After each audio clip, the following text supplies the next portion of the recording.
The winter of 2020 was already heavy with tension across the United States. The pandemic raged, political unrest dominated the news cycle, and communities across the country struggled with uncertainty. But at Fort Bragg, the sprawling North Carolina base that serves as the nerve center for the U.S. Army's most elite forces, a far darker and more intimate crisis was unfolding.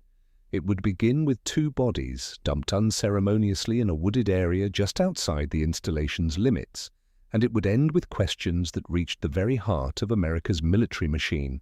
On December 2nd, 2020, hunters walking through a patch of forest near Manchester Road stumbled upon a scene that felt ripped from a crime thriller. Lying close together in the dirt were the bodies of two men. One wore civilian clothes, the other military-style gear. Both were clearly dead, their bodies bearing the unmistakable signs of gunshot wounds. Police who arrived on the scene quickly cordoned off the area and began to investigate. Within hours, the names of the victims leaked out. Master Sergeant William "Billy" Levine II, a decorated member of the Army's elite Delta Force, and Timothy Dumas, a chief warrant officer who had previously served in Special Forces and was known around the base as a quartermaster with a reputation for cutting corners. The deaths shocked Fort Bragg. On paper, these were not the kind of men who simply ended up murdered in the woods. Levine had spent years in some of the most secretive and demanding assignments the U.S. military had to offer. He had deployed overseas multiple times, operated in high-risk missions, and was part of a brotherhood that prided itself on its discipline and honor. Dumas, though less decorated, had still earned his place among the Special Forces community. For two such men to be discovered like common victims of street crime suggested that something deeper and more sinister was at work. In the days that followed, official statements were cautious, almost deliberately vague. The Army confirmed the identities of the dead, offered condolences to their families, and promised a thorough investigation. But behind the press releases, whispers began to spread. Soldiers talked about Levine's increasingly erratic behavior, his known struggles with drug use, and rumors that he had been dealing crack cocaine on the side. Others recalled that Dumas had once been caught stealing firearms from the Army's supply chain, and that he had circulated a mysterious blackmail letter threatening to expose misconduct within the Special Forces ranks. To outsiders, these rumors painted a shocking picture that America's most elite soldiers, trained at enormous expense to fight the nation's wars, were now entangled in drug trafficking, theft, and blackmail, and that this dangerous web had led directly to their violent deaths. But inside Fort Bragg, the reaction was more complicated. Some soldiers dismissed the talk as exaggeration, the kind of gossip that always follows tragedy. Others admitted quietly that they weren't surprised. Fort Bragg, they said, had long been a place where the lines between duty and criminality blurred, where men hardened by combat brought home habits that had no place in peacetime America. The Levine-Dumas murders were not just another crime story.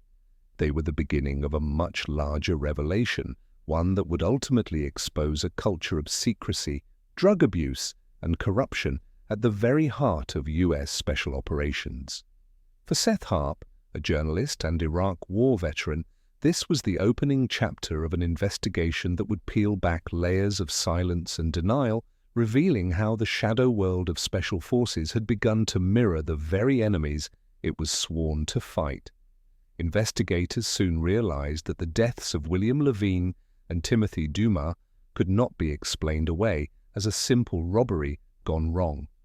There were no wallets stolen, no random signs of struggle that pointed to a stranger's crime of opportunity. Instead, everything about the scene suggested a targeted execution. Both men were shot, both left where they fell, and neither showed evidence of a defensive fight.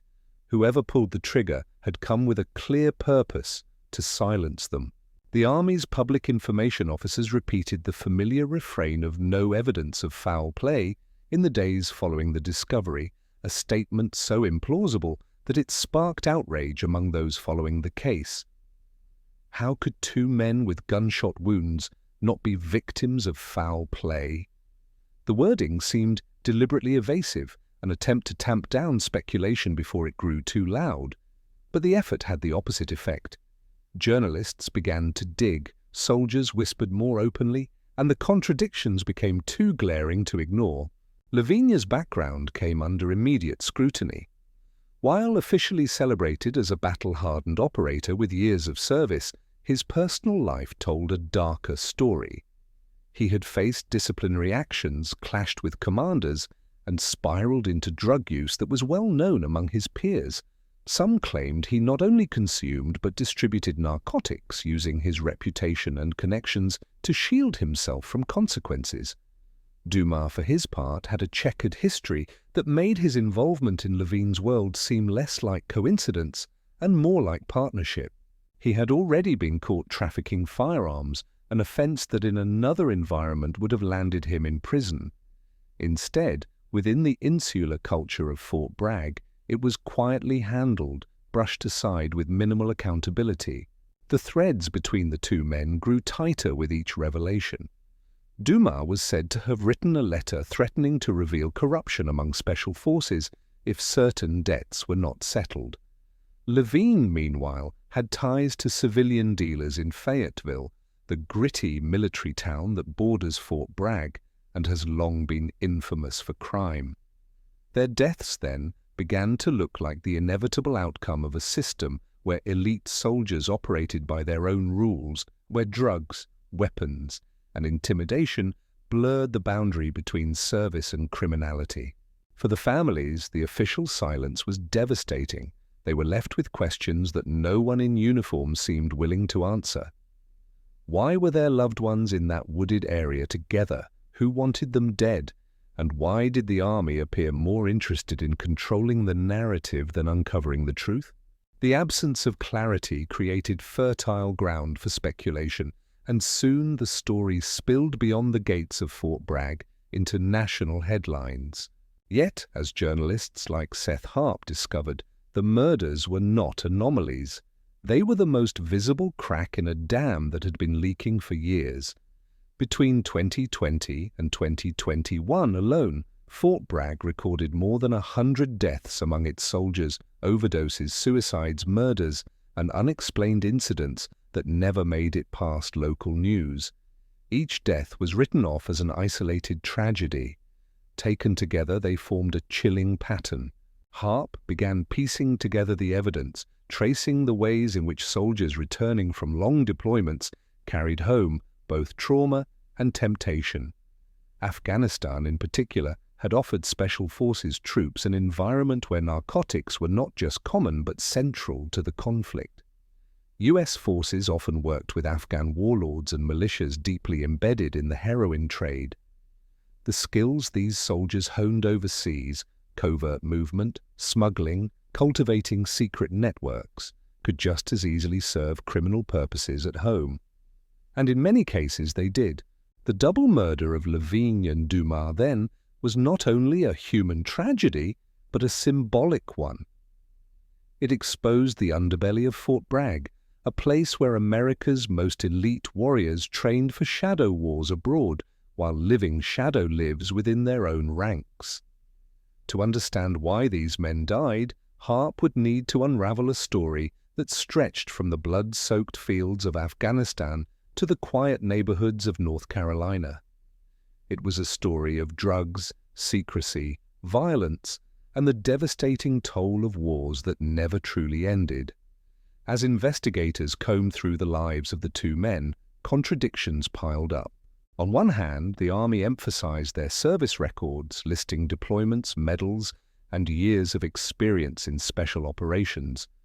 On the other hand, the deeper look painted a portrait far removed from the ideals of discipline and integrity. Billy Levine, once a soldier admired for his fearlessness, had long since crossed into recklessness.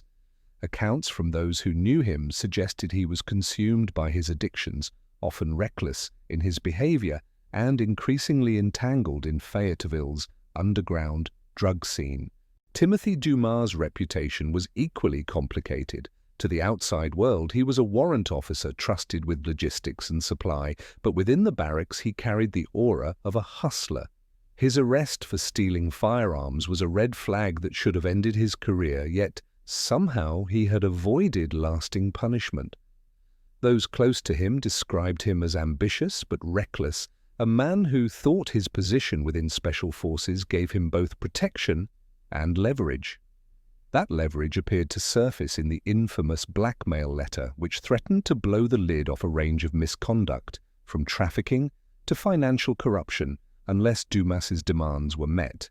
The letter's existence, combined with the evidence of drugs and weapons swirling around both men, gave the murders a chilling logic.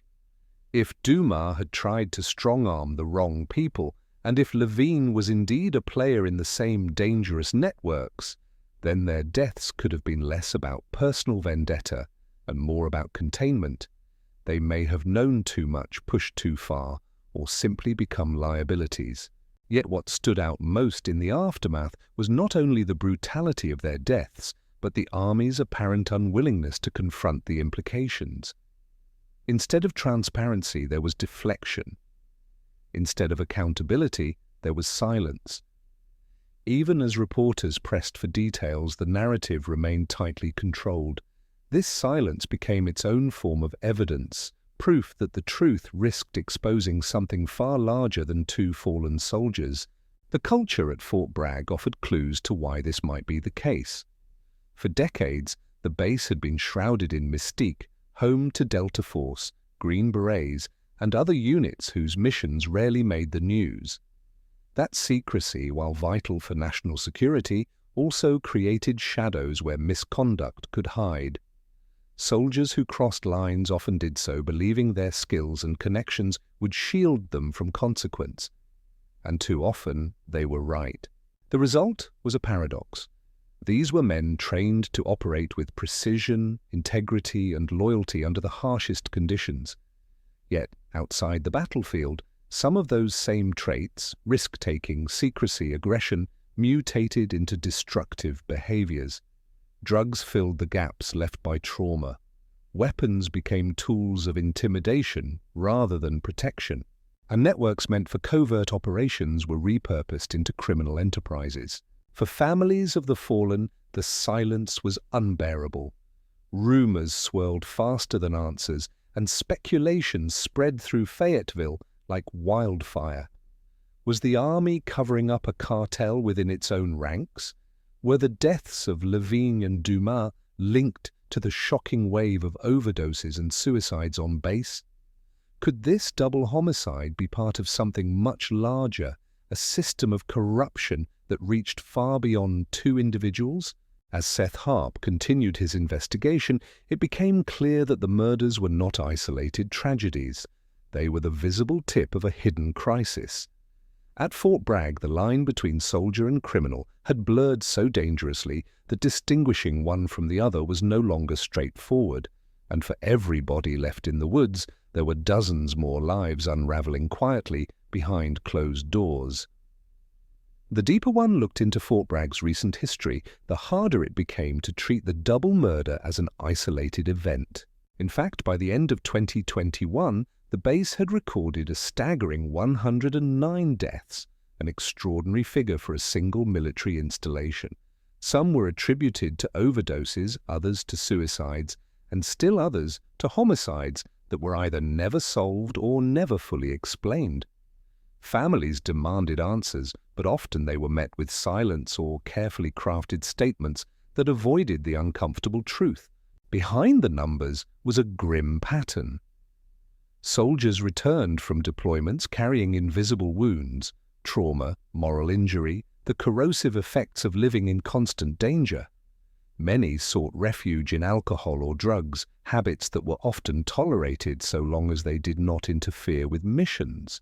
Others found themselves drawn into criminal economies that mirrored the very landscapes of Afghanistan or Iraq, where survival often depended on navigating the grey zones between ally and adversary, legal and illicit.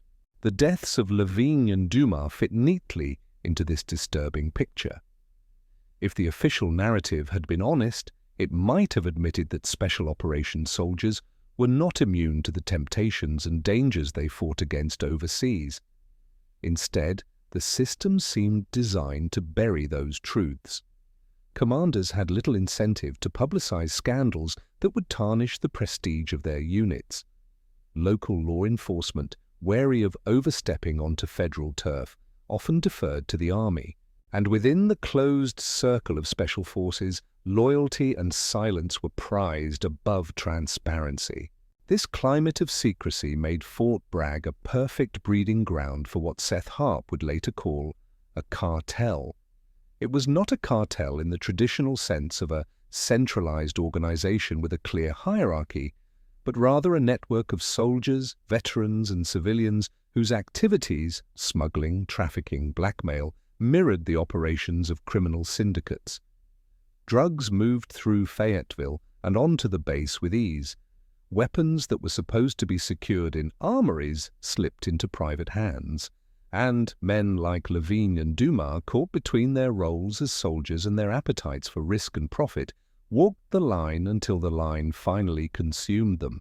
The Army's public response did little to dispel suspicion.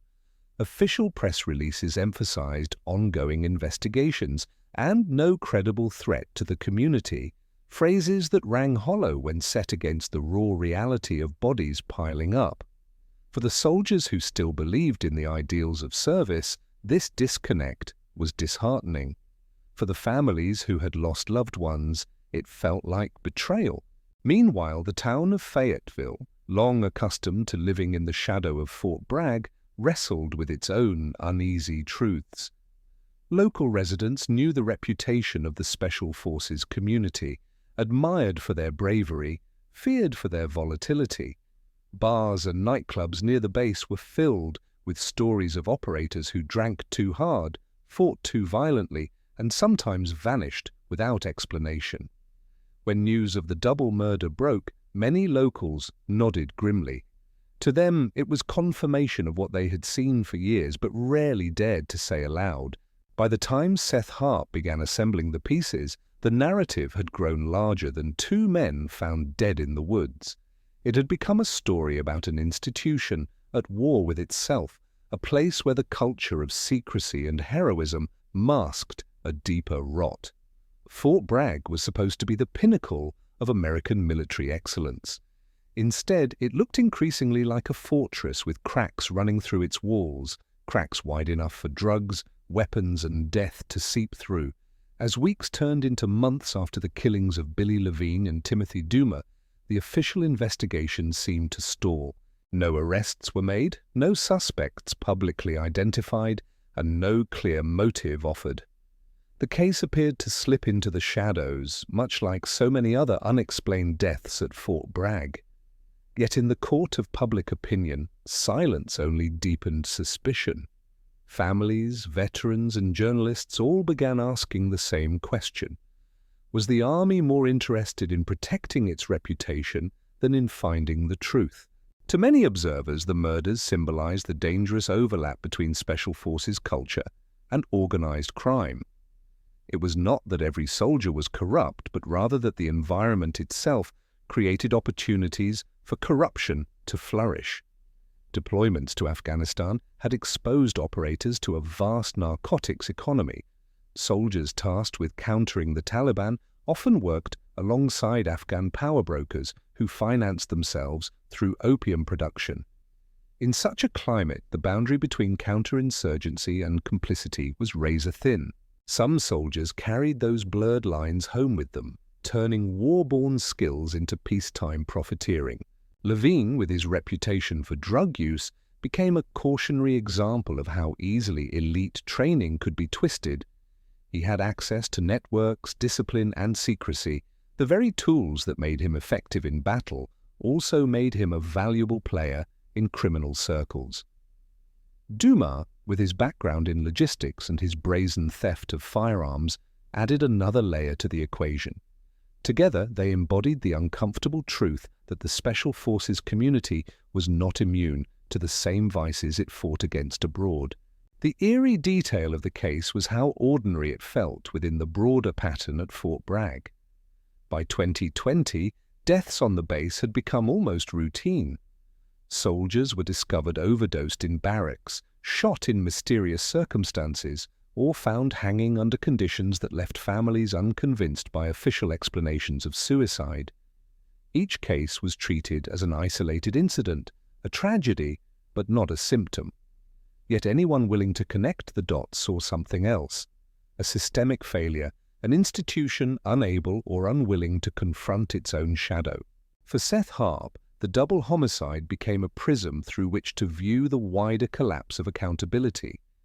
His investigation uncovered how military secrecy, designed to shield sensitive operations, had also provided cover for misconduct. Commanders feared scandal, and so uncomfortable truths were quietly buried. Rank-and-file soldiers learned quickly that silence was rewarded, while speaking out carried risks to career and safety. In such an environment, the possibility of a cartel-like network operating within special forces was not far-fetched. It was almost inevitable. The murders also cast light on the psychological burden carried by soldiers. Years of combat left scars that were rarely addressed with adequate care. Post-traumatic stress, moral injury, and the disillusionment of endless wars pushed some to self-destructive behavior. Drugs and violence became coping mechanisms. For some, the adrenaline of combat was replaced by the thrill of illicit enterprise. For others, despair turned inward, leading to overdoses and suicides. The deaths of Lavigne and Dumas, then, were not merely about crime, but also about the human cost of a system stretched to its breaking point. What lingered most was the sense of betrayal. Families entrusted their sons and daughters to an institution that promised honor and discipline. Instead, they saw obfuscation and denial. When Billy Lavigne and Timothy Dumas were left to rot in a patch of Carolina woods, their deaths revealed more than individual failings.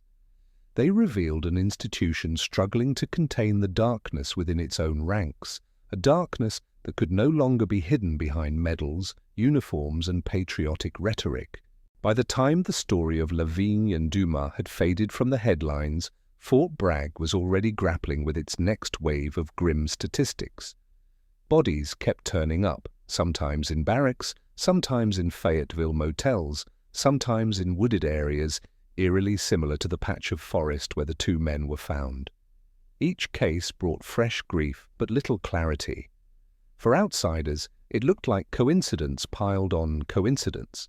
For those inside the Special Forces world, it looked like something more, a system spiraling out of control. The idea of a Fort Bragg cartel was not meant to suggest a single, tightly organized syndicate, but rather a culture of overlapping networks that behaved like one. Soldiers with access to weapons quietly moved them off base to buyers who paid in cash. Narcotics flowed into the barracks, sometimes supplied by local dealers, sometimes smuggled home from overseas deployments. The secrecy that cloaked special operations created perfect conditions for these networks to thrive. No one asked too many questions, and when questions did arise, they often stopped at the edge of classified operations. What made the situation particularly dangerous was the overlap between professional skills and illicit behavior. The men trained at Fort Bragg were not amateurs. They were experts in surveillance, counter-surveillance, smuggling, and violence. Their ability to move undetected, to manage logistics, and to intimidate rivals made them uniquely suited to criminal enterprise.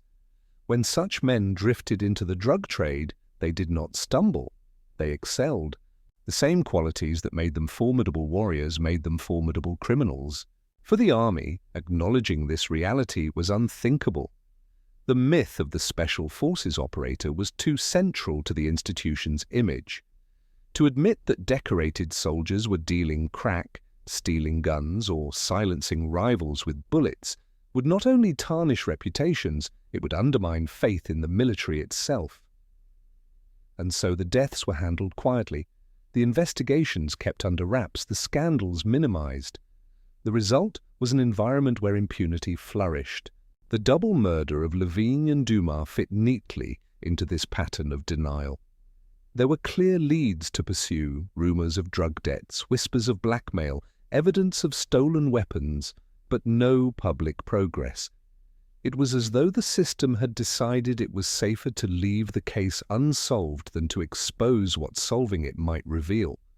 The silence became its own indictment, suggesting that the threat lay not only in the perpetrators but in what the truth would say about the institution itself. In the meantime, soldiers continued to die. Between 2020 and 2021, Fort Bragg recorded more than 100 fatalities, far exceeding the toll of many active war zones. Some were ruled suicides, yet the circumstances often raised more questions than they answered. Families described loved ones who had shown no signs of despair. Others pointed to inconsistencies in autopsy reports or the sudden disappearance of personal effects. The pattern was so stark that it bordered on the surreal, an American military base hemorrhaging lives in peacetime with little explanation offered. For journalists like Seth Harp, the challenge was to connect the dots in a landscape built to resist scrutiny. Each thread, Lavinia's drug use, Dumas' blackmail letter, the rash of overdoses, looked incriminating on its own. Together, they formed a portrait of systemic collapse. The murders were not aberrations. They were symptoms of a culture that had lost its grip on accountability. And the cost was measured not just in dead soldiers, but in broken families and eroded trust. To understand why Fort Bragg became ground zero for this spiral of violence and corruption, one has to look beyond the gates of the base and into the battlefields of Afghanistan. For nearly 2 decades, special forces operated in a theater where narcotics were not just a byproduct of war, but its currency. The Taliban taxed opium, warlords cultivated it, and American soldiers were tasked with both destroying and negotiating within that economy. The contradiction was unavoidable. In practice, US forces often tolerated the drug trade when it suited local alliances, sending soldiers home with a complicated message. Narcotics were both the enemy and the partner. Many Green Berets described the surreal experience of patrolling poppy fields that were off-limits because the farmers were allied with US interests. Others spoke of shipments that passed through checkpoints with a nod and a wink, the logic being that stability mattered more than purity. Over time, these experiences normalized a blurred relationship with drugs. For a subset of soldiers, the shift from tolerating the trade abroad to exploiting it at home was almost seamless. What had been strategy in Afghanistan became opportunity in North Carolina. This is where the idea of the cartel gains resonance. It was not that special forces created a cartel in the classic sense, but that the habits of secrecy, violence, and complicity forged in war zones created cartel-like structures when transposed to American soil.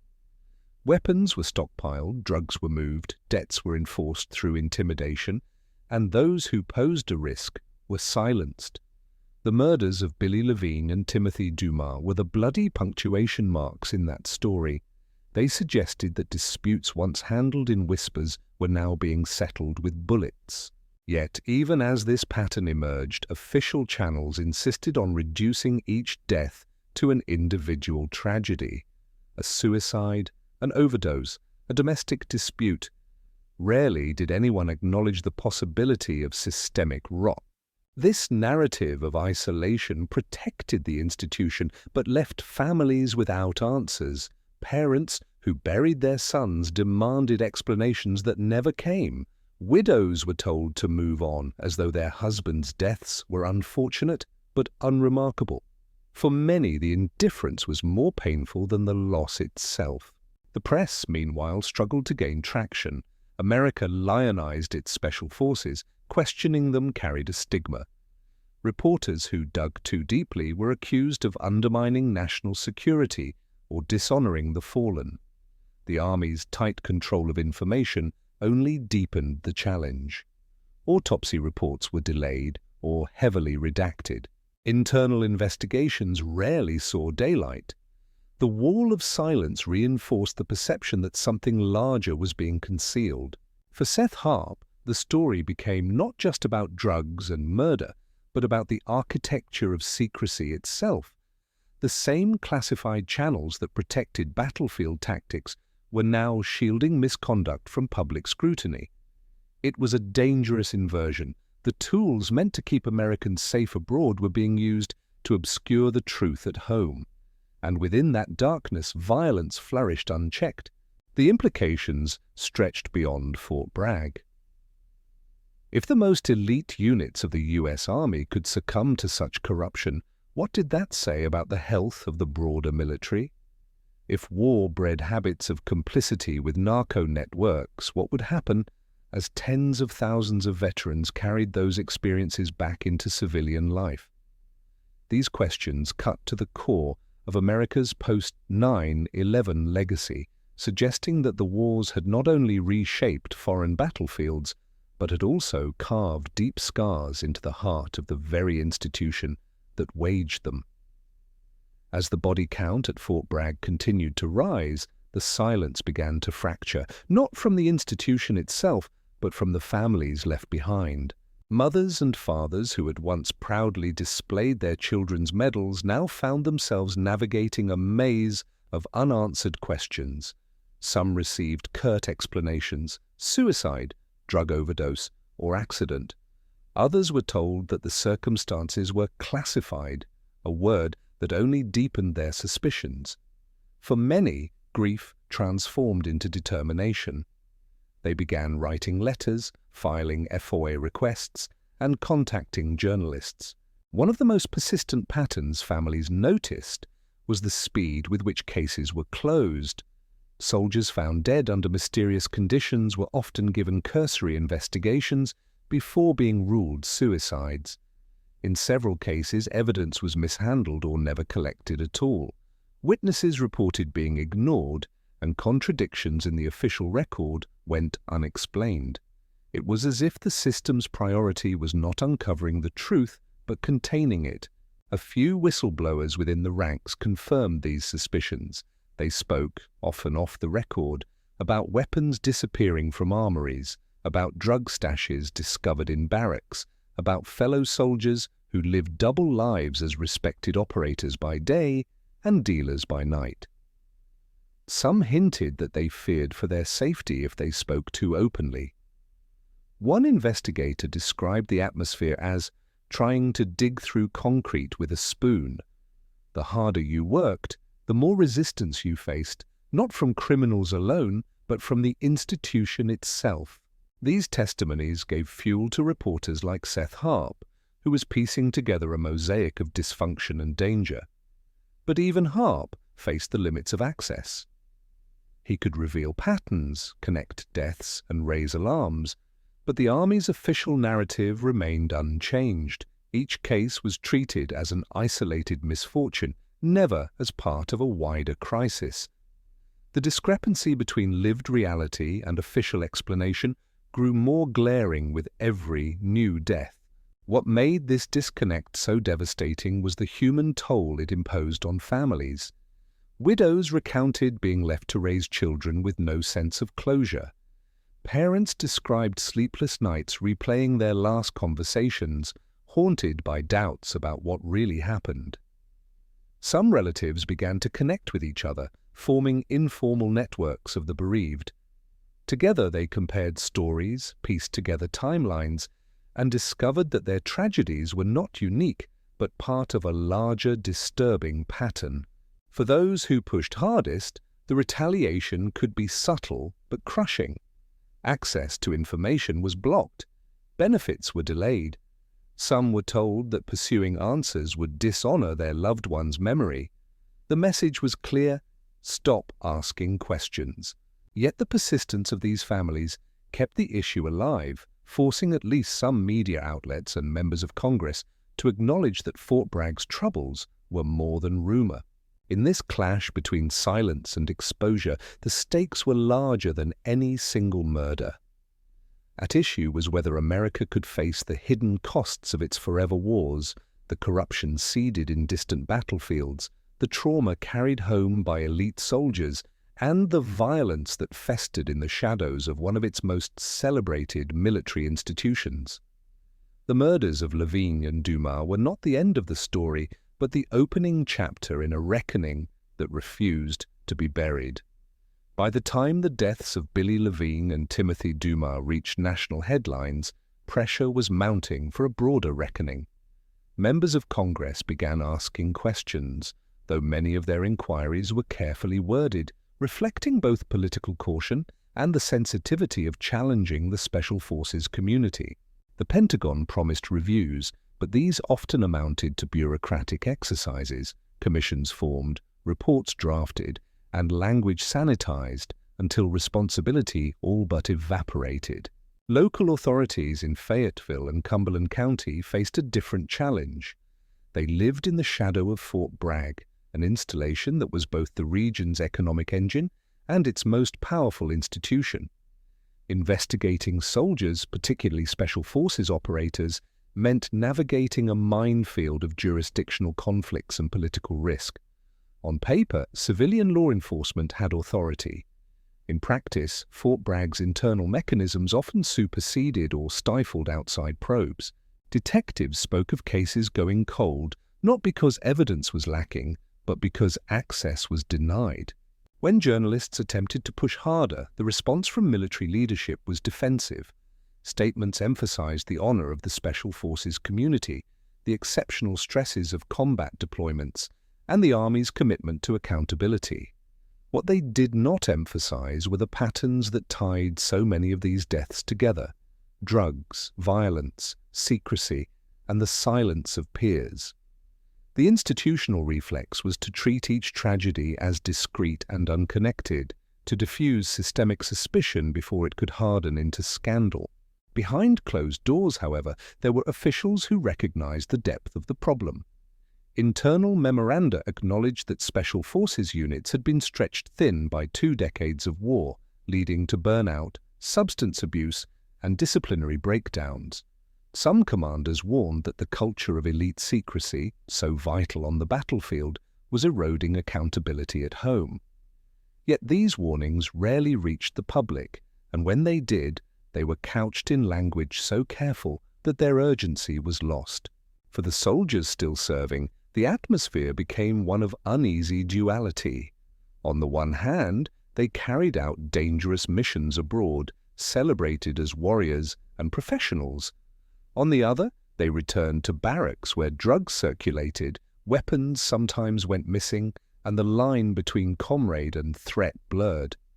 Morale suffered, but few were willing to speak openly.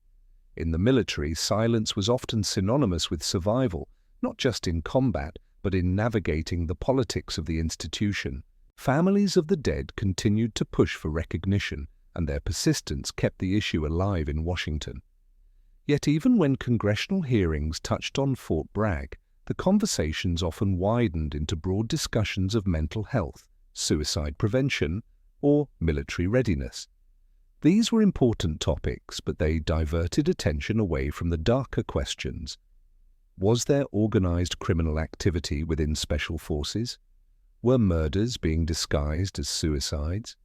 Was the Army protecting its reputation at the expense of truth? The lack of definitive answers left a vacuum, and into that vacuum poured speculation, rumor, and fear. For every official report that denied a connection, there were whispers among soldiers, investigators, and journalists suggesting the opposite, that Fort Bragg had become something dangerously close to a cartel, an institution where the habits of war had metastasized into criminal enterprise. Whether or not one accepted this characterization, the fact remained. Too many bodies had piled up, and too few explanations had been offered. As the story of the deaths at Fort Bragg filtered through the press, a narrative began to crystallize in the public imagination, the so-called Fort Bragg Cartel. It was a phrase that combined elements of rumor and reality, but it captured something the official language of isolated incidents and individual misconduct could not. For outsiders, it suggested a shadowy network of soldiers trafficking in drugs, violence, and secrecy. For insiders, it symbolized a culture where the lines between battlefield ruthlessness and criminal opportunism had blurred. Journalists seized on the term not only because it was provocative, but because it reflected a deeper unease. Too many operators were returning from deployments with scars invisible to the public. They had spent years immersed in environments where rules were flexible, loyalties were fragile, and survival often depended on brutality. When these men came home, some carried those habits with them. What had been tolerated in war became corrosive in peacetime. Drugs filled the void where adrenaline once flowed. Weapons became tools not just of defense, but of intimidation. For the military establishment, the cartel narrative posed an existential threat. Special Forces units were among the most celebrated elements of the U.S. military, their reputation forged in the deserts of Iraq and the mountains of Afghanistan. To acknowledge that such elite soldiers could also be perpetrators of crime and murder risked unraveling the myth of the warrior hero. So the Army doubled down on selective storytelling, honoring the valor of operators abroad while quietly managing or burying their scandals at home. But myths have limits, and families of the dead refused to accept tidy explanations. Their testimonies carried a raw credibility that official press releases lacked. When a mother described her son's fear in the days before his death, when a widow recounted how investigators dismissed glaring contradictions, it resonated more than the Army's insistence on no systemic problem. These voices gave weight to the idea that what was happening at Fort Bragg was not just tragedy, but betrayal. As congressional staffers, watchdog groups, and advocacy organizations began collecting data, they found more disturbing anomalies. Rates of violent death among Special Forces soldiers at Fort Bragg were significantly higher than in comparable units elsewhere. Drug cases, while rarely prosecuted, surfaced often enough to suggest a steady supply line. Connections between certain soldiers and criminal networks in Fayetteville added further layers of suspicion. Each discovery lent momentum to the idea of a hidden system, even if its exact contours were murky. This was the paradox of the Fort Bragg Cartel. On one hand, it was a label born of speculation, shorthand for the fear that America's most elite soldiers had turned into something sinister. On the other, it was a necessary frame to grapple with realities the institution refused to acknowledge. Whether the cartel existed as a formal structure mattered less than the fact that the environment allowed such a narrative to feel plausible. The truth, as often in cases of secrecy and violence, lay in the shadows between. For those on the ground, soldiers, investigators, journalists, the pressing question remained: how many more lives would be lost before the system could confront itself? The deaths of Levine and Dumas had briefly opened a window, revealing the cracks in Fort Bragg's facade. But windows close quickly, and already the military machine was working to reassert control of the narrative.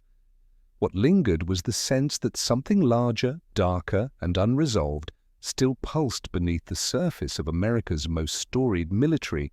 My personal take. What strikes me most about this case is the collision between two very different realities: the myth of the Special Forces warrior and the hidden, messy truths of what happens when those warriors come home broken, angry, or untethered from the rules of civilian life. Fort Bragg is supposed to symbolize elite discipline and sacrifice, yet the deaths, overdoses, and suspicious murders reveal a darker undercurrent, one the institution seemed unwilling or unable to confront. In my view, the tragedy here is twofold. First, there's the human cost. Young men trained for extreme violence in war zones brought those instincts home, sometimes against themselves, sometimes against their brothers in arms. Families lost sons, husbands, and fathers not to combat but to secrecy, drugs, and silence. Second, there's the institutional cost. By refusing to fully acknowledge systemic failures, the Army undermined its own credibility. Each deflection or sanitized report only deepened public suspicion. Do I believe there was literally a cartel operating inside Fort Bragg? Probably not in the strict sense of an organized mafia-style syndicate. But I do think there was a cartel-like environment, networks of soldiers moving drugs, protecting one another, and operating in a zone where accountability was weak. The very secrecy that makes special forces effective on the battlefield can also make them dangerous when those same habits bleed into civilian life. What's most disturbing is how preventable so much of this feels. Better oversight, stronger mental health support, and less institutional obsession with image over truth could have saved lives. But the culture of silence, where loyalty is prized above honesty, made that impossible. That's why the narrative of the Fort Bragg Cartel resonates. It names what official reports won't. For me, the lesson is clear. If we continue to celebrate military heroism without confronting the darker consequences of endless war, these kinds of stories will repeat themselves. Fort Bragg is not just a base, it's a mirror reflecting both the strength and the fractures of America's post-9/11 wars. Ignoring those fractures doesn't make them disappear, it just ensures they grow wider.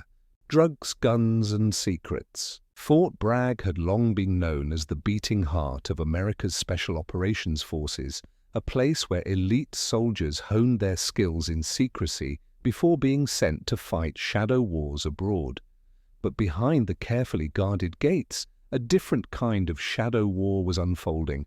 Soldiers were moving not just in and out of combat zones, but also through an underground economy of drugs, guns, and secrets that blurred the line between service and crime.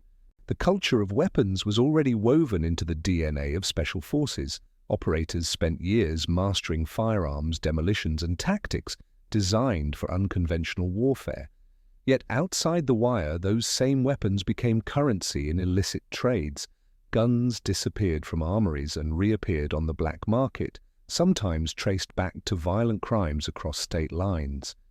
When investigators tried to follow the trail, they ran into walls of silence, cover stories, and the unspoken code of loyalty that kept soldiers from turning on their own.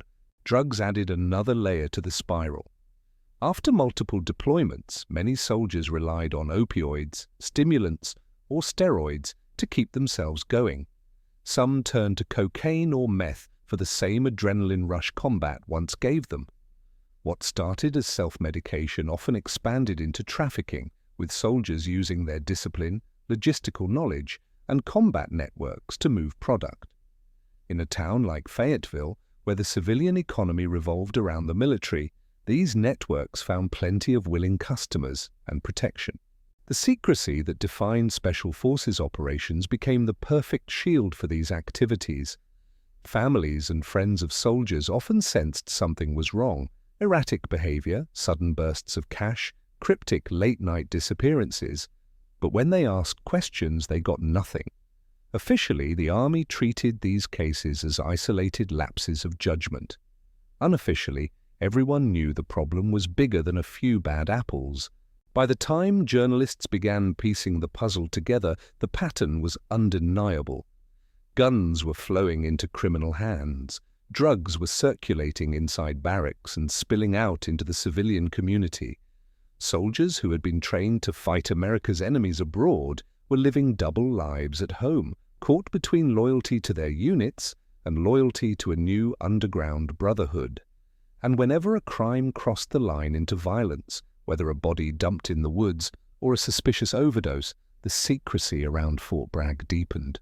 This was not the kind of story the Army wanted told, but like all secrets, it had a way of surfacing, dragging everyone involved into the light. The more investigators dug into Fort Bragg's hidden economy, the clearer it became that this wasn't random misconduct.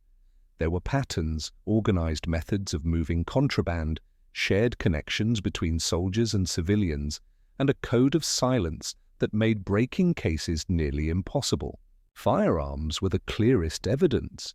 Specialized rifles, pistols, and night vision equipment began surfacing in police seizures hundreds of miles away.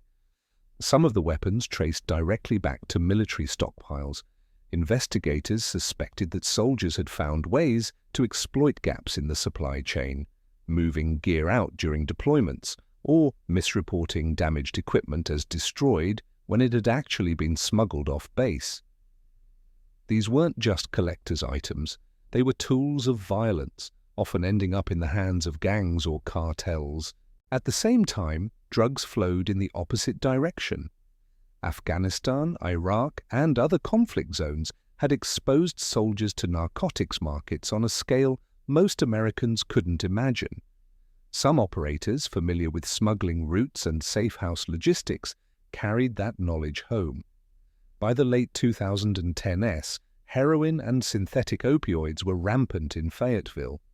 Local dealers whispered about the Bragg connection, a pipeline too disciplined and too well protected to be taken down easily. The paradox was hard to ignore. The very training that made special forces lethal on the battlefield also made them effective criminals. They knew how to surveil, how to counter-surveil, how to erase traces of movement. They were comfortable operating in hostile territory. They had the kind of discipline most criminal networks could only dream of. And unlike street gangs, they wore uniforms by day, earning respect from a society that had no idea what they were doing at night. Even when arrests were made, the army often handled them quietly. A soldier caught with drugs might be discharged under vague circumstances. A missing weapon might be written off as an inventory error. For families and fellow soldiers who wanted the truth, this was infuriating. For those profiting from the underground economy, it was protection from exposure. By 2020, the convergence of guns, drugs, and secrets had already left a trail of bodies. Some were written off as overdoses, others as suicides. Still others, like the murders that made headlines at Fort Bragg, were never fully explained.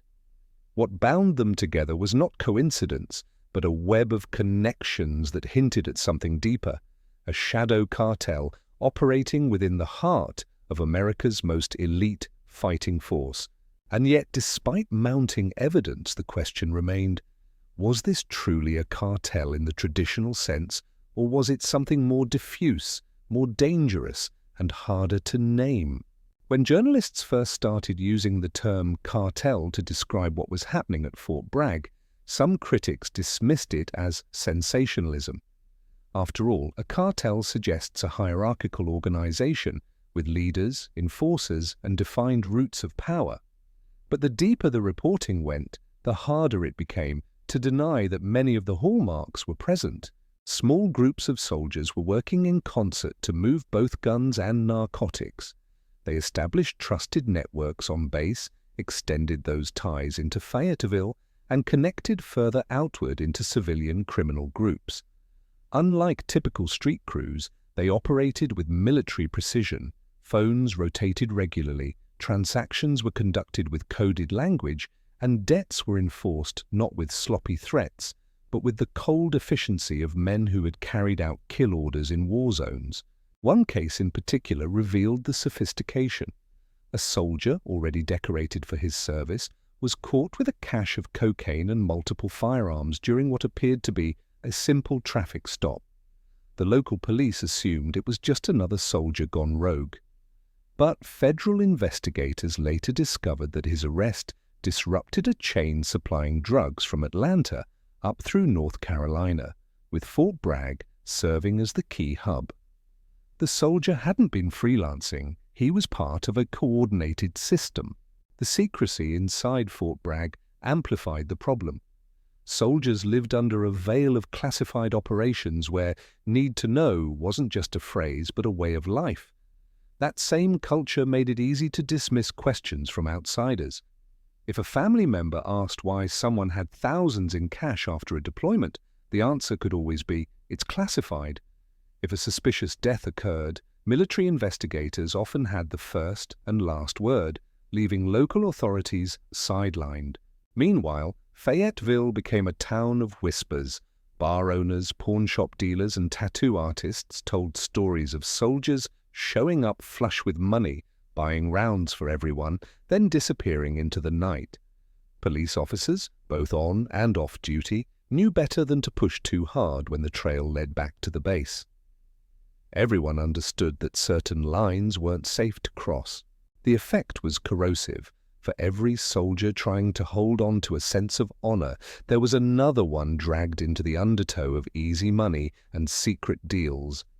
The few who attempted to blow the whistle found themselves isolated, transferred, or quietly discharged. Loyalty to unit, to brothers, to the unspoken code was weaponized against accountability. By the time outside investigators began to piece together the puzzle, the scope of the problem was staggering. Guns stolen from armories turned up in violent crimes across the southeast. Drugs funneled through military channels poisoned not only civilians but also soldiers themselves. And above it all hovered the chilling question: how much did the army know and how much had it chosen not to see? As investigators traced the threads of weapons and narcotics back to Fort Bragg, one truth became unavoidable. The underground economy wasn't just about profit, it was leaving behind a trail of blood. Soldiers were dying, sometimes violently, sometimes quietly, but always under circumstances that raised more questions than answers. The overdose epidemic hit Fort Bragg harder than most military installations. Young men in their 20s, physically strong and highly trained, were found dead in their barracks or off-base apartments, needles still in their arms or pills scattered nearby. Official reports often labeled these deaths as accidental or self-inflicted, but families weren't convinced. They argued that many of the soldiers had no prior history of drug abuse. To them, the narrative of shameful personal failure didn't match the disciplined sons they had raised. Even more disturbing were the outright murders. One high-profile case involved two Special Forces soldiers shot execution-style after what appeared to be a drug deal gone wrong. The official explanation was muddled. Some said it was a robbery, others insisted it was connected to a larger narcotics pipeline.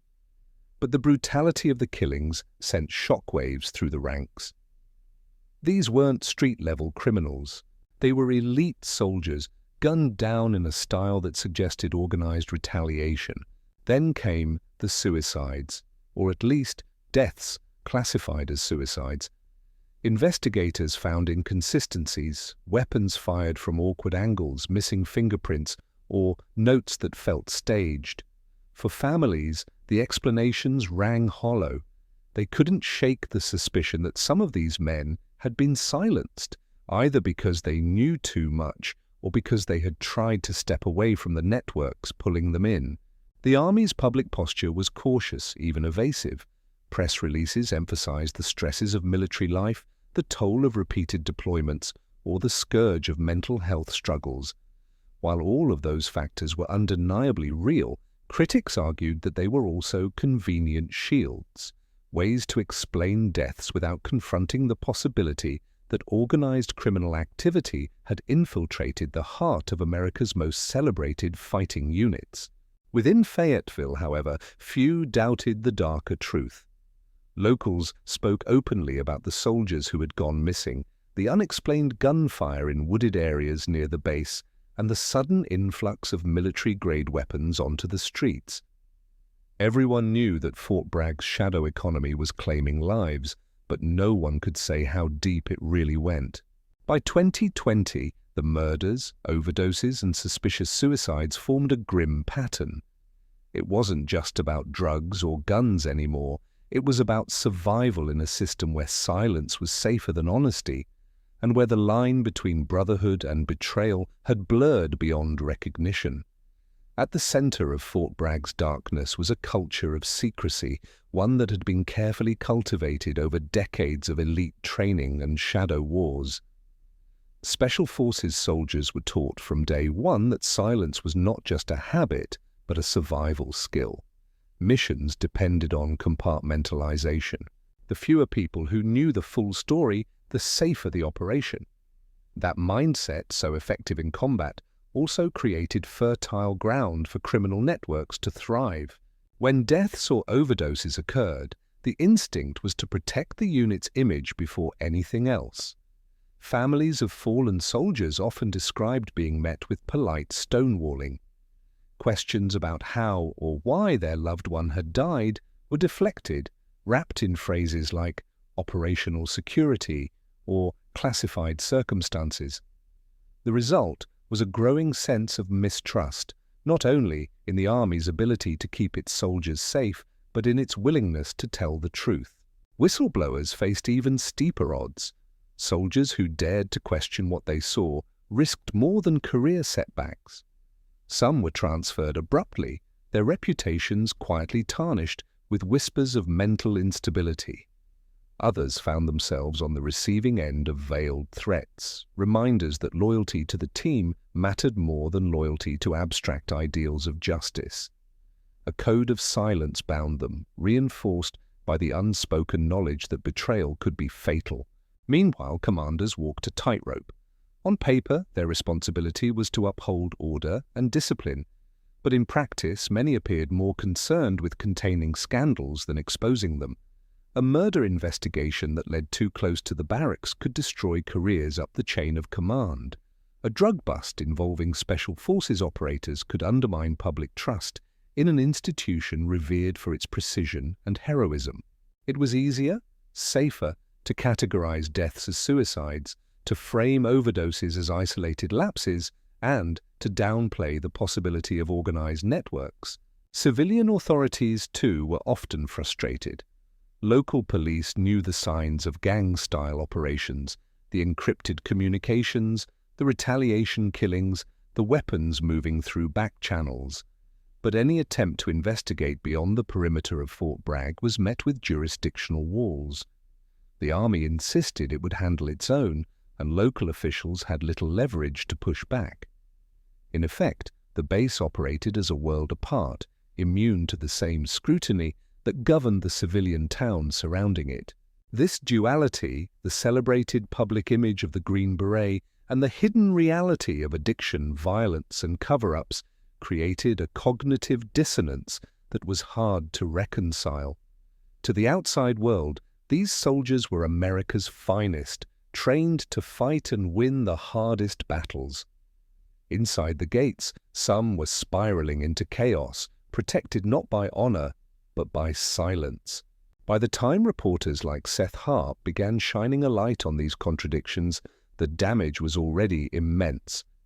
A generation of soldiers had cycled through Fort Bragg, some returning home, decorated heroes, others vanishing into graves marked by euphemisms. The Army's refusal to acknowledge the systemic rot ensured that the cycle would continue, with each death written off as a tragic but isolated incident. When the walls of secrecy around Fort Bragg began to crack, it wasn't because the Army suddenly decided to confront its problems, it was because outsiders forced the issue. Investigative journalists, most notably Seth Harp, began digging into the unexplained deaths, the drug pipelines, and the eerie silence that surrounded them. What they uncovered challenged not only the official narrative, but the very mythology of the Special Forces community. Harp and others weren't content with press releases or sanitized statements.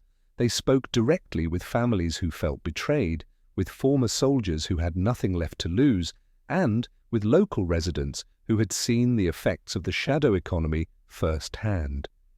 Piece by piece, they stitched together a picture of Fort Bragg that looked less like a bastion of discipline and more like a fortress shielding corruption.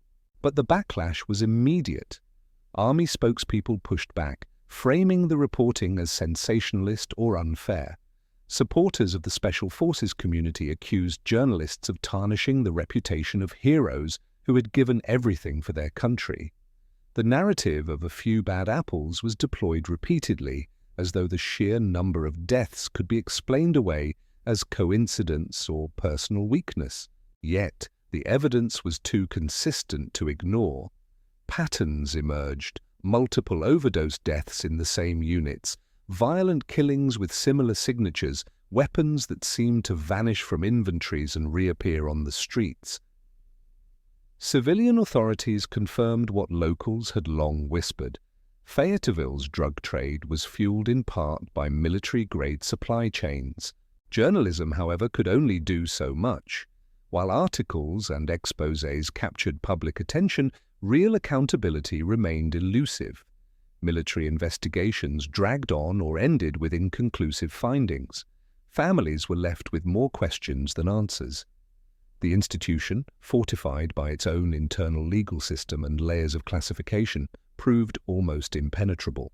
Still, the reporting had a ripple effect. For the first time, the public began to see Fort Bragg not only as the home of elite warriors, but as a place where America's endless wars had come home in unexpected, destructive ways. The skills honed in Afghanistan and Iraq, secrecy, violence, and the ability to navigate gray zones were being repurposed in the shadows of North Carolina. The Army's reluctance to confront the crisis directly only deepened suspicion. Each denial or half-explanation made the journalists' findings seem more credible. Each grieving family who spoke out added weight to the narrative that something systemic was being hidden. In the end, investigative reporting didn't dismantle the networks, but it pierced the illusion of invulnerability. The story of Fort Bragg was no longer confined to the base or whispered in Fayetteville bars. It became national news, a reminder that even the most decorated institutions can harbor shadows, and that silence, no matter how thick, eventually cracks under the weight of truth. To understand why the spiral of drugs, guns, and secrets took hold at Fort Bragg, one has to look beyond the fences of the base and into the broader context of America's endless wars. For nearly 2 decades, Special Forces soldiers cycled repeatedly through deployments in Iraq, Afghanistan, Syria, and countless other shadow theaters. The mission tempo was relentless, the stress was immense, and the toll on the human psyche was devastating. These were men trained to live in extremes. They operated in environments where trust could mean the difference between life and death, where violence was a daily reality, and where the line between survival and morality blurred constantly. When they returned home, the world of everyday America seemed slow, muted, almost alien. The skills that made them effective overseas, hypervigilance, aggression, and secrecy, were maladaptive in civilian life. This gap between battlefield and home created fertile ground for addiction. Painkillers were common, prescribed liberally to manage the physical wear and tear of combat. Alcohol became another crutch, a way to drown out the sleepless nights and racing thoughts. For some, recreational drugs filled the void, offering a temporary escape from the weight of what they had seen and done. But drugs were not only a coping mechanism, they were also a business. Deployments exposed soldiers to smuggling networks and illicit economies across the globe. They saw firsthand how contraband moved, how bribes worked, how profits flowed. Back home, those lessons were not forgotten. For a few, the transition from soldier to smuggler was less a leap than a sidestep. The constant deployments also frayed bonds with family and community. Divorce rates soared, isolation deepened. Many felt disconnected not just from civilian life, but from the military itself, which seemed to demand endless sacrifice without offering meaningful support in return. Loyalty to the team remained paramount, but loyalty to the institution grew brittle. That disillusionment, coupled with easy access to weapons and training, made it possible for small groups of soldiers to form their own networks, loyal only to themselves, bound by profit and secrecy. The Army's response to these pressures was largely bureaucratic. Programs for mental health and reintegration existed, but they were often underfunded, stigmatized, or ignored. Soldiers learned quickly that admitting to trauma could mark them as unfit for duty. Asking for help risked losing the very identity they had built their lives around. So they stayed silent, carrying the burden alone, sometimes until it crushed them. In this way, the forever wars came home to Fort Bragg not as parades or medals, but as addiction, violence, and secrecy. The battlefield had followed the soldiers back, reshaping the base into a mirror of the chaos abroad. What was supposed to be a sanctuary of discipline and honor became a pressure cooker of unresolved trauma and unchecked power. If Fort Bragg was the heart of America's special forces, Fayetteville was its shadow. The town that grew up around the base became both a refuge and a trap, a place where soldiers went to escape the strictures of military life, but also where their vices and secrets played out in public view. Bars lined the streets near the base, their neon signs glowing like beacons for young men, flush with deployment pay and adrenaline they couldn't shake. Strip clubs, pawn shops and payday lenders thrived, feeding off the cycle of excess, debt, and desperation. Behind closed doors, drug deals flourished. Meth, cocaine, opioids, and designer pills flowed as easily through Fayetteville as any major city. Only here, much of the demand came from soldiers themselves. The civilian population bore the weight of this economy. Locals whispered about the double lives of special forces operators, heroes by day, shadows by night. Crime rates spiked. Violent incidents bled into the streets, sometimes with military fingerprints on the weapons or tactics. Yet the town was economically dependent on Fort Bragg. Every paycheck spent downtown, every housing allowance funneled into the community, kept Fayetteville afloat. That dependence made speaking out risky. Criticism of the base was often framed as disloyalty to the nation itself. The uneasy relationship between base and town was not new. Military towns across America have always walked a line between prosperity and peril. But at Fort Bragg, the scale was different. This wasn't just a training installation, it was the headquarters of America's most secretive and elite warriors. Their presence magnified everything: the money, the violence, the secrets. Local law enforcement found themselves caught in the middle. On one hand, they had to police crimes that spilled over from the base. On the other, they faced pressure to tread lightly. Few wanted to antagonize the army, and fewer still wanted to be responsible for headlines that might embarrass the special forces. Cases disappeared into military jurisdiction. Arrests were quietly dropped. The line between accountability and complicity blurred. For the soldiers themselves, Fayetteville offered anonymity. On deployment, every move was monitored, every action scrutinized. In town, however, they could disappear into crowds, shedding the weight of uniforms and rank. But the anonymity cut both ways. It also enabled reckless choices, sometimes deadly ones. When bodies turned up in ditches or hotel rooms, when weapons surfaced in the wrong hands, rumors always circled back to the base. The town became, in effect, an extension of the base's hidden world. It absorbed the pressure, the trauma, and the excess that Fort Bragg generated. And like the soldiers themselves, Fayetteville carried scars that were not celebrated with medals, but buried under statistics, police reports, and whispered warnings to stay quiet. Secrecy was the lifeblood of Fort Bragg. Special forces lived in a world where silence was as essential as skill, where missions were classified and truths were parceled out only to those with the right clearance. That culture of secrecy, indispensable in war, seeped into everything, even into the darker corners of the base's reputation. When violent crimes or drug scandals emerged, details were often obscured, redacted, or buried under jargon-filled reports. Families of the dead were sometimes left with more questions than answers. Local journalists found doors closed, requests for records denied, and witnesses unwilling to speak. The Army's instinct was to protect its image, and in doing so it fueled the very rumors it sought to suppress. Whispers of a Fort Bragg cartel began circulating not just in Fayetteville, but across military forums, true crime circles, and among soldiers themselves. The idea that elite operators, men trained and trusted with the nation's most sensitive missions, might also be running drugs, guns, or worse, seemed almost too sensational to be true.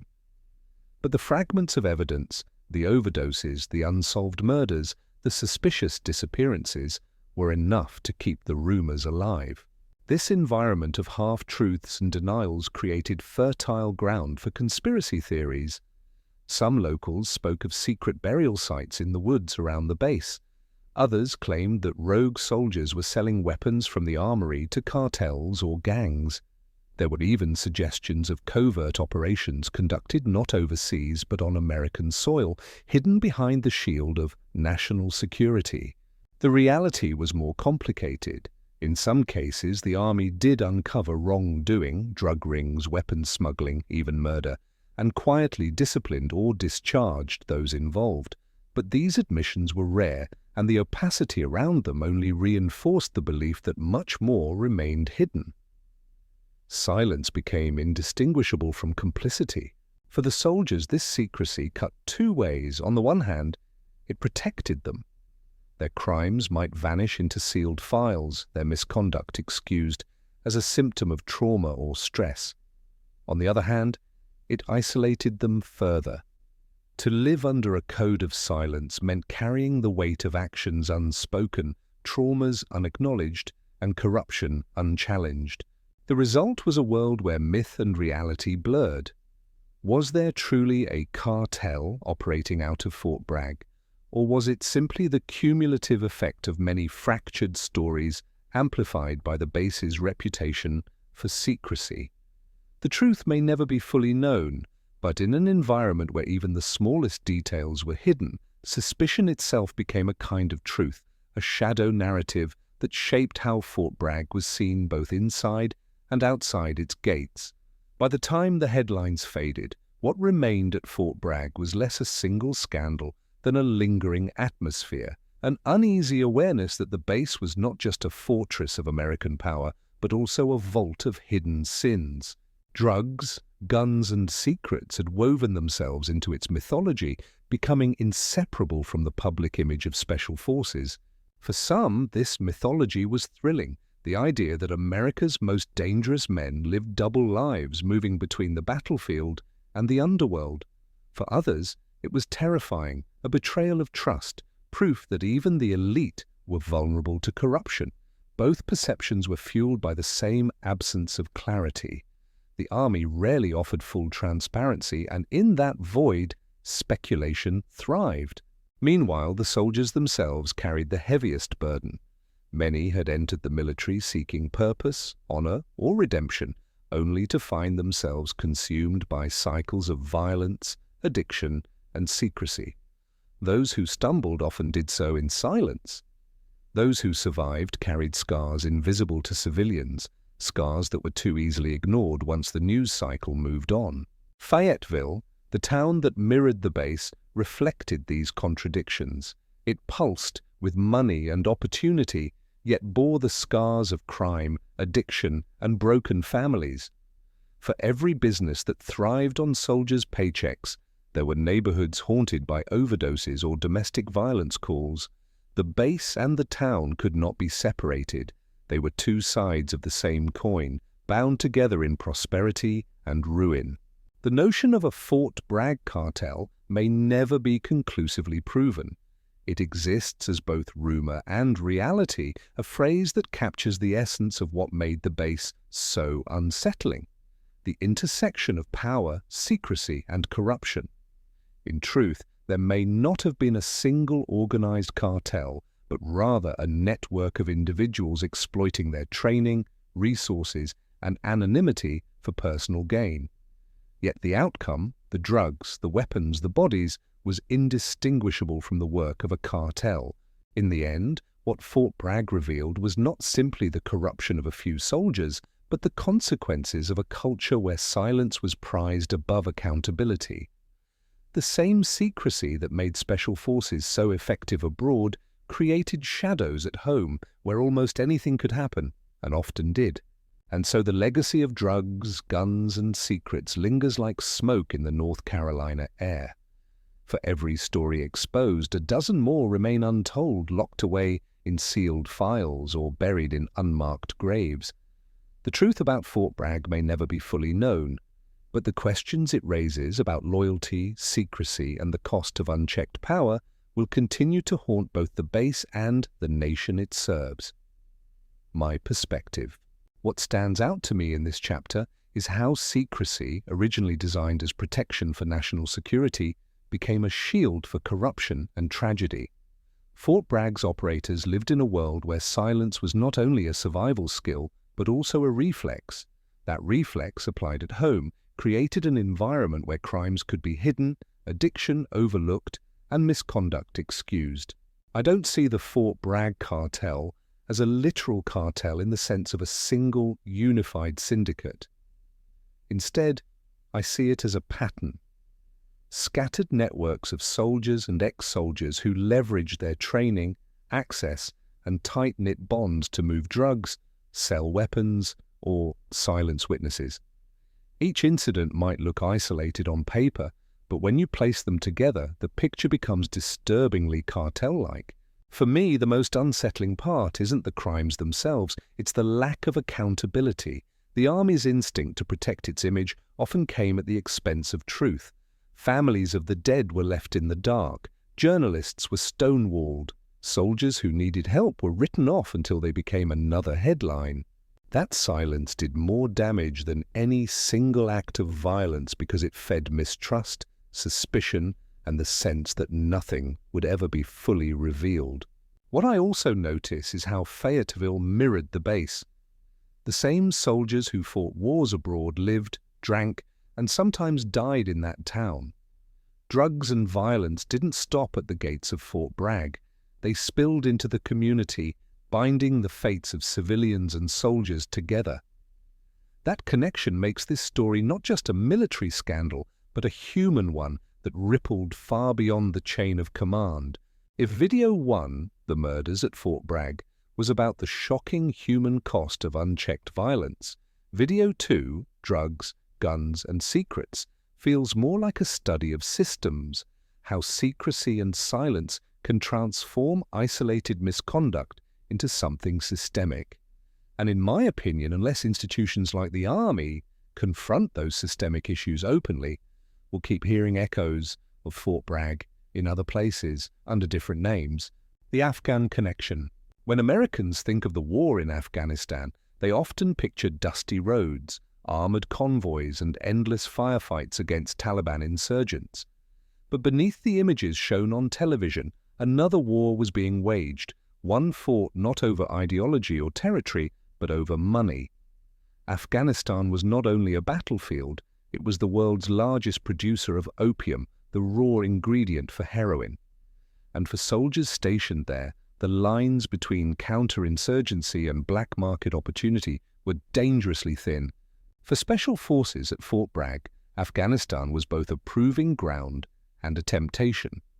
Operators lived in a landscape where bricks of opium were more common than bags of rice, where local warlords traded drugs as freely as ammunition, and where the CIA, DEA, and military each had their own, overlapping, often conflicting missions. Officially, American troops were supposed to destroy poppy fields and disrupt trafficking networks. In practice, the reality was murkier. Certain drug lords were deemed allies because they provided intelligence on the Taliban, and their operations were quietly ignored. Others were targeted aggressively, not because of their drug trade, but because they were aligned with the wrong side. This selective enforcement created a breeding ground for corruption. Soldiers who saw millions of dollars in heroin moving through villages began to ask themselves uncomfortable questions. Why risk their lives for modest pay when fortunes were changing hands all around them? A few looked the other way. Others began pocketing what they could. And some, according to whispers that grew louder over the years, became actively involved in trafficking. For a special forces soldier, the logistics were almost too easy.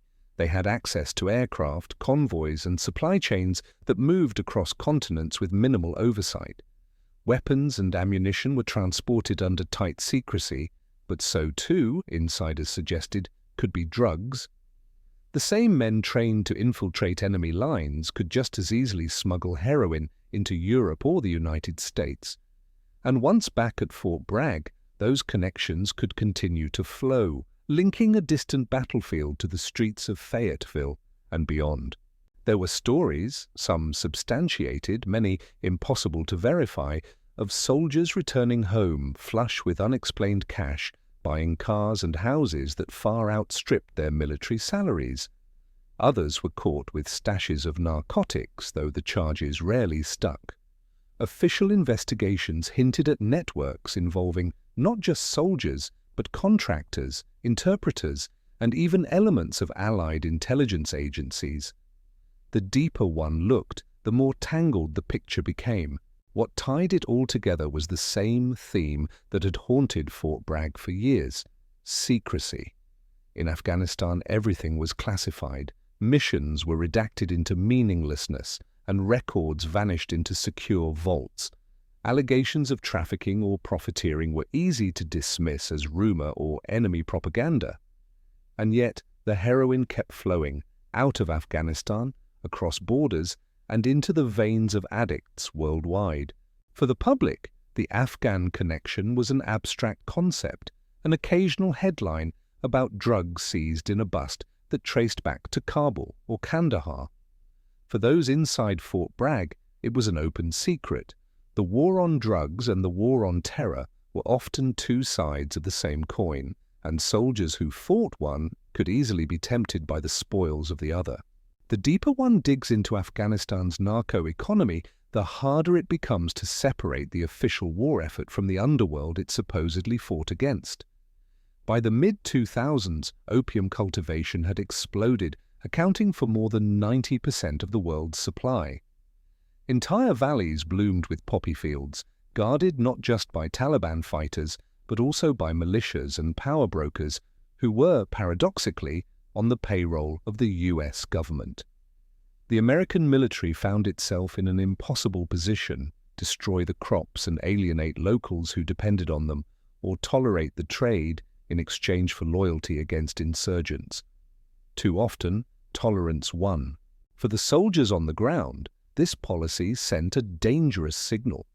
They were told to respect local alliances, even when those allies were known traffickers.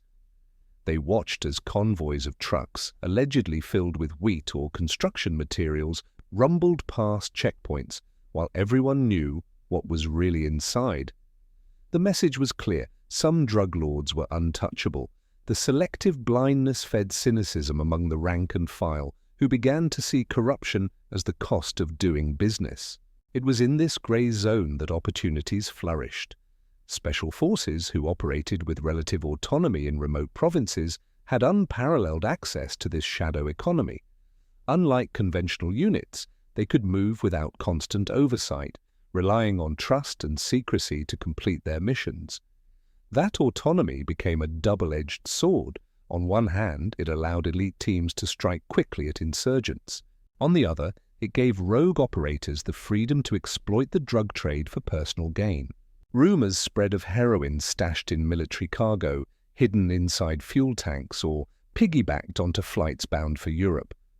Contractors with connections in both Kabul and Fort Bragg were suspected of laundering money through construction projects or shell companies.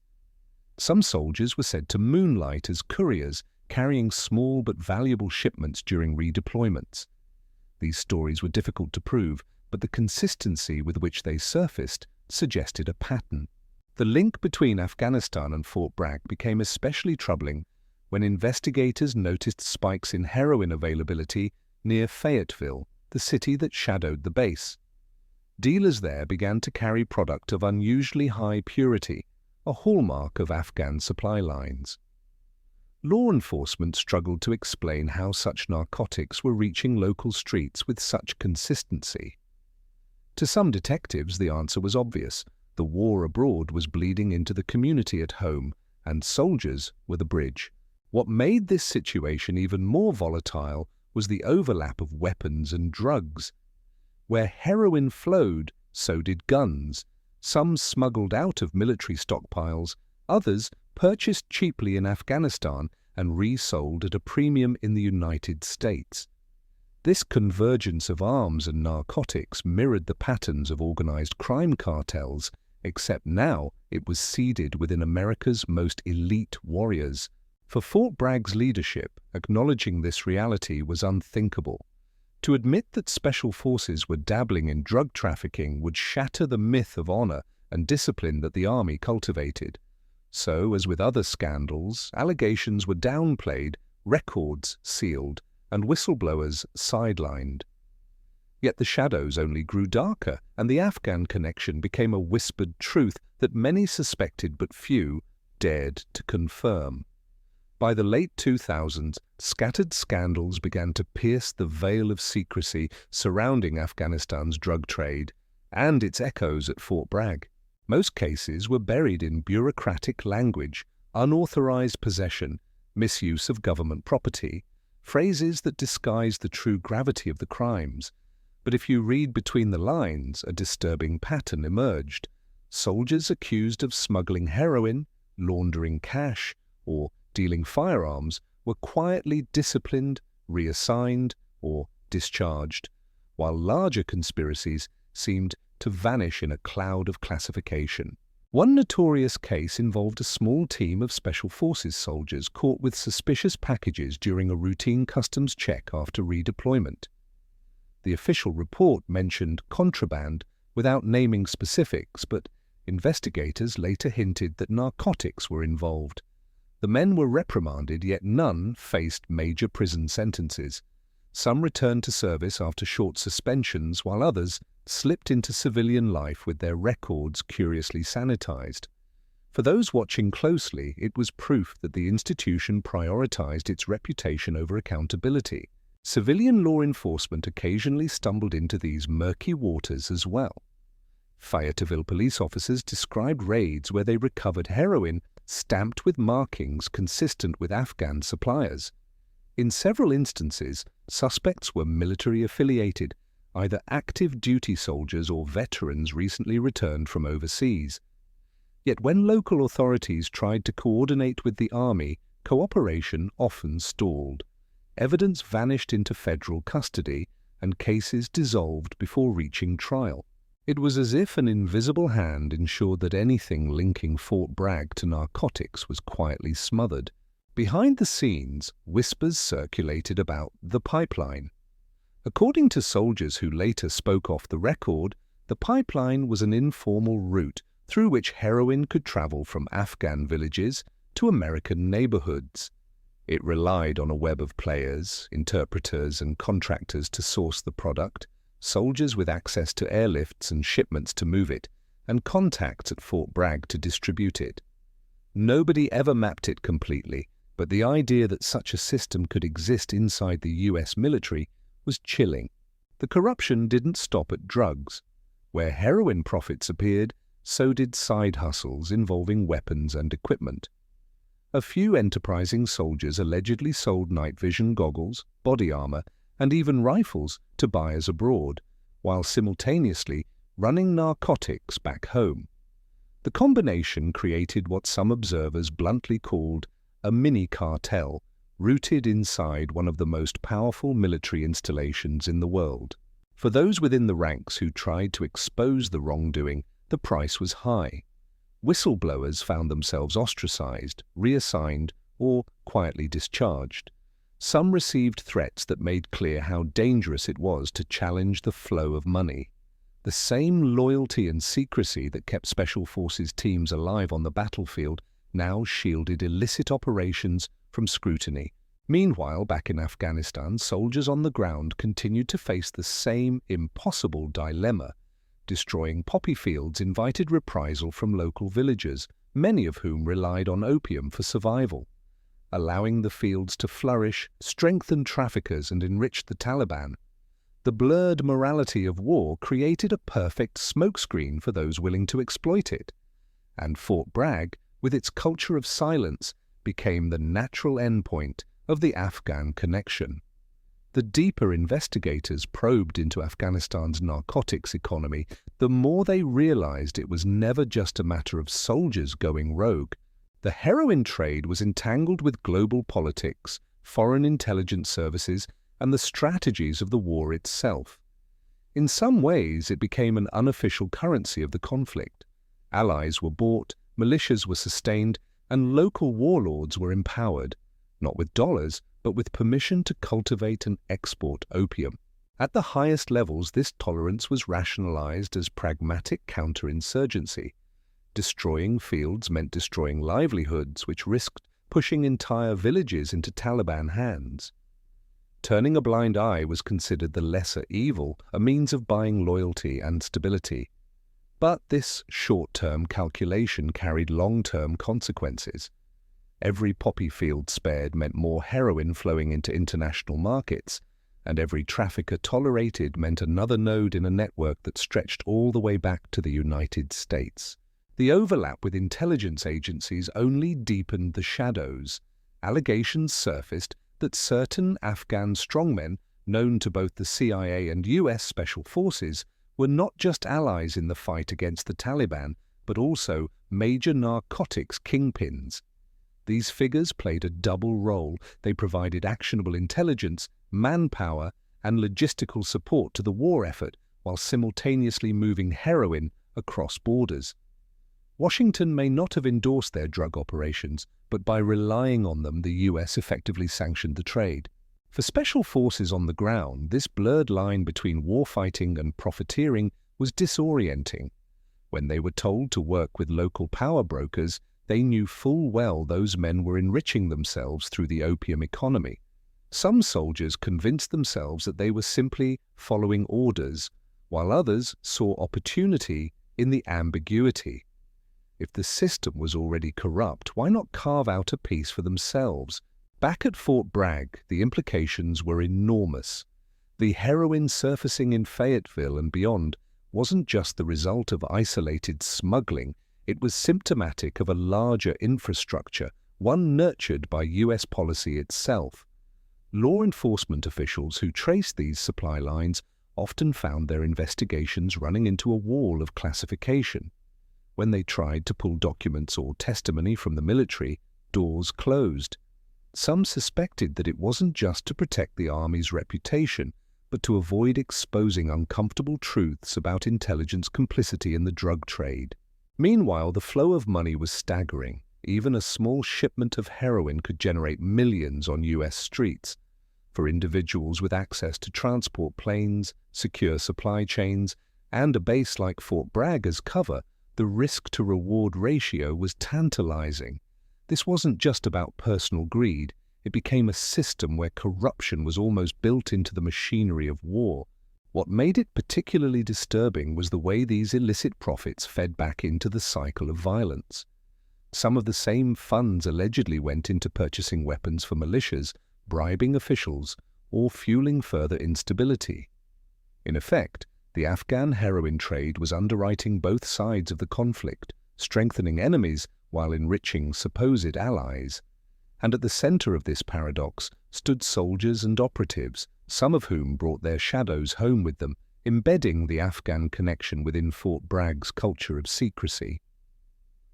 The institutional rot created by the Afghan heroin pipeline was not only financial or strategic, it was deeply personal. Soldiers who became involved in smuggling or trafficking did not emerge unscathed. Many carried the weight of double lives, the stress of criminality layered on top of the trauma of combat. For a community already living with high rates of PTSD, traumatic brain injury, and fractured family dynamics, the presence of drugs and illicit money accelerated the collapse of personal stability. Within Fort Bragg, whispers about addiction were common. Some soldiers returned from deployment already exposed to opium or heroin in the field, where local contractors or Afghan partners normalized its use. Back in North Carolina, these habits found fertile ground. The ready availability of narcotics, sometimes sourced by fellow soldiers, blurred the line between user and trafficker. One man might begin with recreational use to cope with nightmares, only to slide into distribution when debts piled up, or when the promise of quick cash proved irresistible. The fallout was devastating. Families described husbands and fathers who came back from war, physically alive but spiritually absent, detached, volatile, sometimes violent. Addiction hollowed out marriages and careers. Some overdosed quietly in off-base apartments, their deaths written off as tragic but isolated. Others spiraled into criminal charges, ending up in the same courts as the street dealers they once claimed to fight. The erosion of discipline inside elite units was perhaps the most shocking consequence. Special forces prided themselves on an ethos of loyalty, secrecy, and unshakable brotherhood. But when drugs entered the bloodstream of that culture, loyalty became compromised. Soldiers who should have trusted each other with their lives instead harbored suspicions. Who was dealing? Who was using? Who might talk to investigators? The paranoia corroded morale, making deployments riskier and cohesion fragile. There was also the psychological burden of complicity. Many soldiers didn't set out to become criminals. They rationalized their actions as extensions of survival, loyalty, or even patriotism. Some believed that by tolerating or facilitating drug networks overseas, they were advancing the mission, keeping allies fed, keeping enemies distracted, or keeping cash flowing to grease the wheels of war. But when they returned home and saw the same heroin ravaging American communities, the moral cost became harder to ignore. A few drank themselves into oblivion trying to quiet that cognitive dissonance. The silence imposed by the institution magnified the suffering. Soldiers caught with drugs were often processed quietly, their stories erased to protect Fort Bragg's reputation. Without accountability, there was no path to healing, only shame and secrecy. Families of the fallen spoke of being stonewalled, told little about the circumstances of their loved ones' deaths.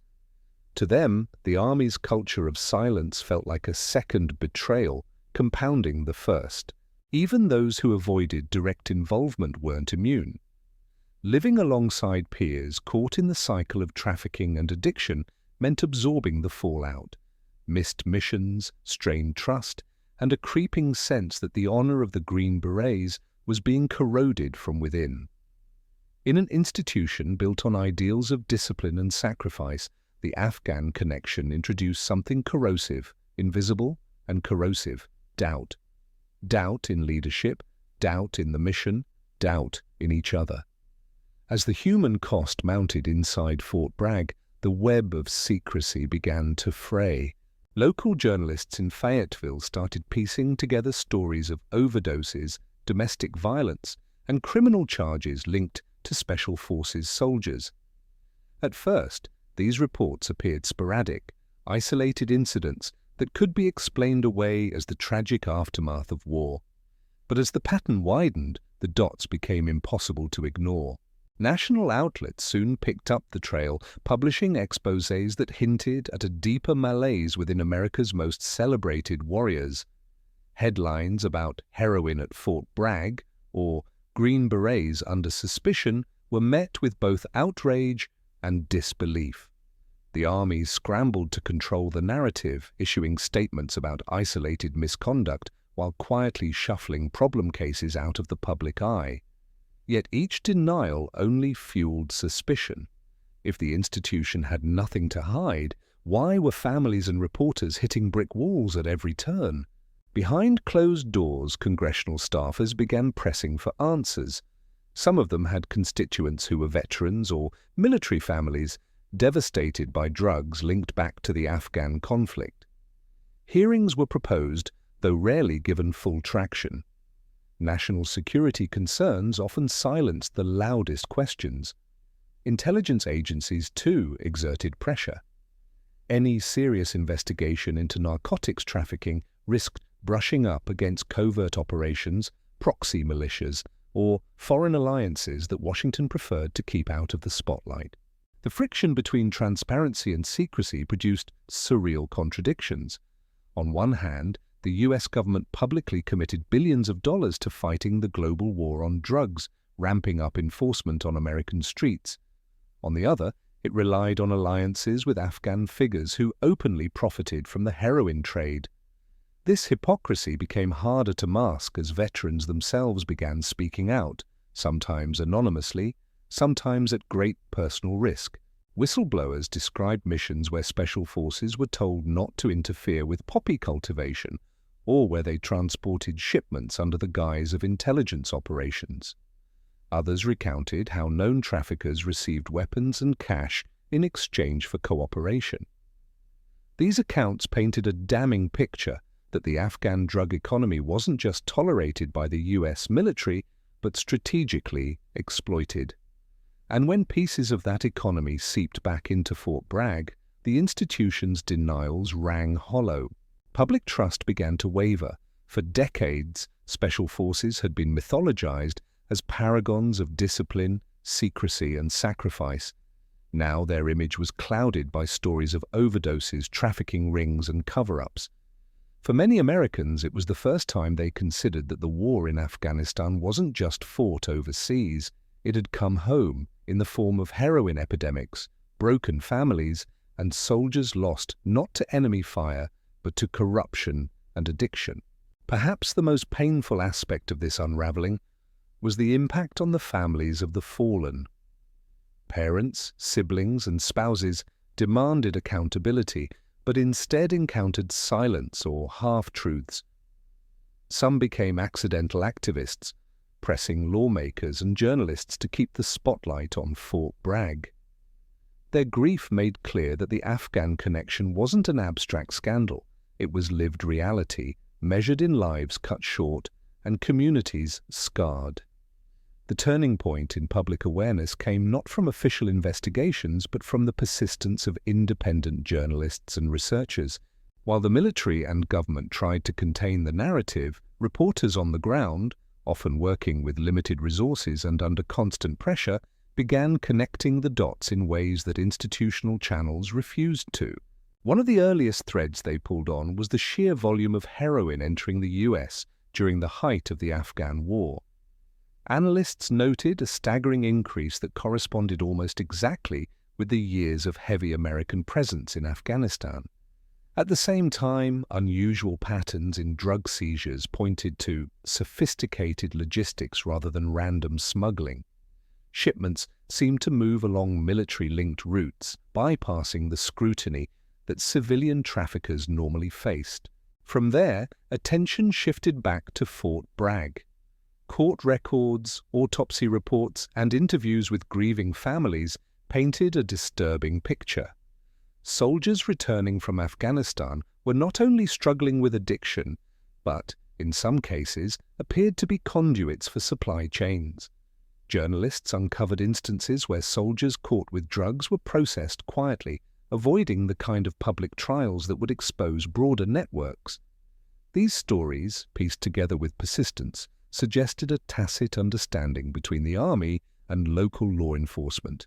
Keep the scandal quiet to protect national security. The more these findings emerged, the more they intersected with whispers about intelligence agencies. Veterans recalled missions in which drug convoys were given safe passage because their handlers were assets. Afghan warlords with known ties to trafficking were reportedly placed on US payrolls as allies in the fight against the Taliban. While officially denied, the consistency of these accounts raised chilling questions. Was the Afghan heroin trade not merely tolerated, but actively weaponized by American intelligence? For communities around Fort Bragg, these revelations felt like a betrayal layered on top of betrayal. It wasn't just that soldiers were dying from overdoses or entangled in criminal cases, it was that their suffering seemed to be collateral damage in a larger geopolitical game. Fayetteville residents spoke of living with a dual reality: reverence for the men in uniform who fought overseas, and unease at the shadow economy that followed them home. Independent researchers also highlighted the historical continuity of these events. This wasn't the first time American wars had intersected with narcotics. From Southeast Asia during the Vietnam War to Central America in the 1980s, there were documented cases of covert operations intertwining with drug networks. The Afghan connection at Fort Bragg, then, wasn't an anomaly, but part of a troubling lineage, wars that blurred the line between fighting crime and profiting from it. The pressure created by these investigations began to mount. Congress could no longer ignore the trickle of exposés, and family advocates grew louder in demanding accountability. Yet, even as hearings loomed, the official stance remained defensive, misconduct was isolated, and the integrity of special forces was intact. For many observers, this refusal to acknowledge systemic issues only deepened the sense that truth was being deliberately obscured. By the time congressional committees began holding closed-door sessions on Fort Bragg, the scandal had already taken on a life of its own in the public imagination. Families of soldiers who had died from overdoses testified in hushed tones about the unanswered calls they made to commanders, the stonewalling they encountered from military investigators, and the way their loved ones' reputations were tarnished, even in death. For these families, the hearings were not about politics, but about recognition, that their sons and daughters had been swallowed by a system that refused to admit its own complicity. Inside Washington, however, the atmosphere was more cynical. Lawmakers weighed the political costs of pushing too hard against the Pentagon. The Department of Defense framed the issue as a matter of individual misconduct rather than institutional failure, and they urged caution about releasing sensitive information that could jeopardize national security. In truth, many of the documents that journalists and families sought risked exposing America's double standards in Afghanistan, proclaiming a war on drugs while working alongside traffickers who served U.S. objectives. Meanwhile, at Fort Bragg, the crisis had shifted from denial to quiet containment. Commanders began implementing stricter drug testing protocols and mandatory counseling programs, but these efforts often felt performative. Soldiers who failed tests were sometimes discharged without benefits, while others slipped through with little consequence. Rather than tackling the deeper issues, how drugs were entering the base and why criminal networks flourished, authorities chose to manage the optics. What made this stage of the scandal particularly corrosive was the widening gulf between reality and narrative. On the one hand, official press releases celebrated the bravery of special forces and emphasized the Army's commitment to discipline. On the other, Fayetteville residents lived with constant reminders of the rot beneath the surface, overdoses in off-base housing, arrests connected to trafficking, and a sense that the town had become both staging ground and dumping ground for the darker side of America's longest war. The Afghan connection itself grew harder to ignore. Investigative reports linked specific heroin seizures in the U.S. to networks operating in Helmand Province, a region long under both Taliban control and American military oversight. Veterans spoke, often off the record, about missions where they were told to look the other way when encountering poppy fields. Each new testimony layered onto a narrative that was no longer conspiracy but pattern, a system of complicity that stretched from Afghan villages to the barracks of Fort Bragg. For the broader American public, these revelations landed at a time of growing disillusionment with foreign wars. The Afghanistan conflict had already become synonymous with futility, but the drug scandal added another dimension. It wasn't just about lives lost overseas, but also about lives destroyed at home. The war had seeped into the bloodstream of the nation, literally and figuratively, and Fort Bragg stood as its most glaring symbol. As hearings dragged on, one truth became increasingly clear. The Afghan connection could not be severed cleanly. Too many careers, alliances, and narratives depended on keeping the full extent of the problem hidden. Reforms would be promised, scapegoats identified, but the machinery that allowed drugs and secrets to flow unchecked remained intact. For families who had lost everything, it was yet another betrayal, a reminder that justice in matters of state and secrecy is rarely delivered. In the years that followed, the Afghan connection at Fort Bragg became less a breaking scandal than a lingering shadow. The hearings faded from headlines, replaced by new crises, but for those directly touched by the events, the wounds never healed. Families continued to press for transparency, filing FOIA requests, demanding unsealed records, and speaking out at veterans' forums. Yet time and bureaucracy conspired against them. Many came to realize that closure would not come from the government. It would come only from telling their own stories. For the military, the scandal marked a quiet but enduring rupture. Fort Bragg had long been a symbol of American Special Forces power, a place of pride and mystique. But the revelations of drugs, guns, and hidden networks eroded that image. Among younger recruits, whispers persisted that joining special operations meant inheriting not only a legacy of valor, but also the burden of unspoken truths. Senior officers, determined to protect the institution, focused on damage control rather than transformation. The official story remained one of a few bad actors, even as evidence suggested systemic blind spots. The larger legacy of the Afghan connection was not confined to Fort Bragg alone. It reshaped public perception of the Afghan war itself. What had already been criticized as a two-decade quagmire came to be seen as a conflict that corrupted even the forces sent to wage it. The US may have gone to Afghanistan proclaiming a mission of freedom and security, but the war ended with images of poppy fields, heroin routes, and soldiers returning home to overdose. It became a story not only of geopolitical failure but of moral compromise. In Fayetteville, the impact was both immediate and enduring. Businesses near the base prospered from the military presence, but the town also bore the cost of addiction, violence, and secrecy. For residents, the Afghan connection was not an abstract scandal, but a lived experience. Police blotters told the story in stark detail: arrests tied to trafficking, soldiers caught in spirals of crime, families fractured by grief. The line between soldier and civilian blurred as the shadow of the war followed both into daily life. Looking back, historians and investigative writers have begun to situate the Fort Bragg scandal within a broader pattern of American warfare.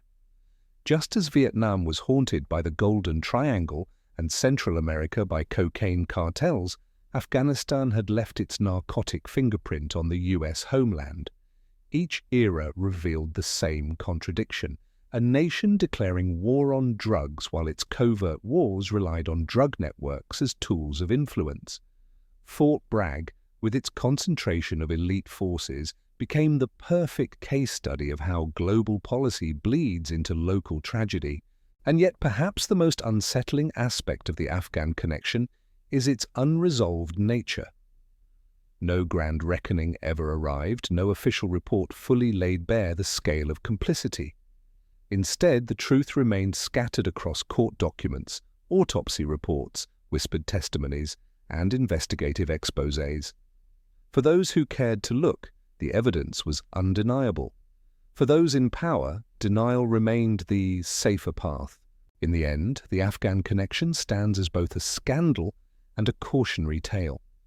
It is a story about what happens when secrecy eclipses accountability, when wars abroad seep into communities at home, and when institutions meant to protect instead choose silence. Fort Bragg will always carry its dual legacy: the valor of soldiers who fought and died, and the darker reality of drugs, guns, and secrets that returned with them. The tragedy is not only that lives were lost, but that the full truth remains unspoken, buried beneath layers of politics, loyalty, and fear. Personal reflections on the Afghan connection. What struck me most about the Afghan connection was not just the shocking details of drugs and corruption within Fort Bragg, but the silence that surrounded them. It's one thing for individuals to make mistakes under the crushing pressure of war. It's another for entire systems to look the other way, to normalize behaviors that clearly endangered both soldiers and civilians. For me, this silence is the most haunting part of the story. Reading through the accounts, I couldn't help but think about how the Afghan war shaped not just geopolitics, but also the intimate lives of ordinary Americans. Soldiers brought the trauma home, but they also brought back the contradictions of the mission itself. Fighting a war on terror while ignoring heroin trafficking created an impossible moral landscape. That contradiction didn't stay overseas. It leaked into Fayetteville, into military housing, into the statistics of overdoses and violent crimes. I also found myself reflecting on how history repeats itself. The Afghan connection mirrors Vietnam's heroin epidemic, Central America's cocaine scandals, and other moments when America's wars abroad had toxic domestic consequences. Each generation seems to believe these are isolated events, exceptions, anomalies, but the pattern is hard to ignore. The Fort Bragg story is less about a few bad apples than about how institutions adapt to contradictions by burying them. What makes the story deeply personal for me is the human cost that gets overshadowed by political maneuvering. Behind every hearing, every FOIA request, every autopsy report, there are parents, siblings, and children left without answers. They don't want to tarnish the legacy of service, they just want the truth. And yet truth is the very thing that slips through the cracks of secrecy and national security rhetoric. That feels like the real betrayal, not that corruption exists, but that honesty is treated as a threat. In the end, the Afghan connection forces us to confront a hard question. What kind of legacy do we want to carry from these wars? If it's only valor and sacrifice, then we're choosing a half-truth. If we're willing to face the shadows, the drugs, the complicity, the secrets, then maybe we can learn enough to break the cycle for future generations. For me, the story is less about Afghanistan itself than about accountability at home.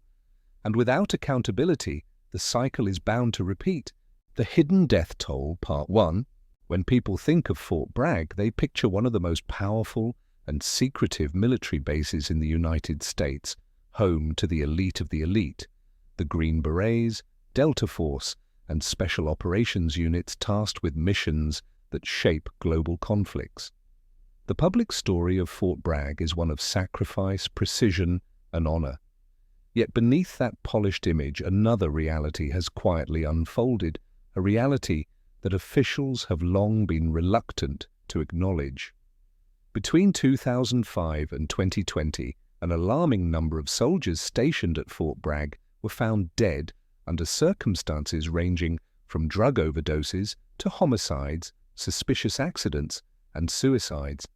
Many of these deaths barely registered in official reports, often reduced to one-line summaries in military paperwork or dismissed as isolated tragedies.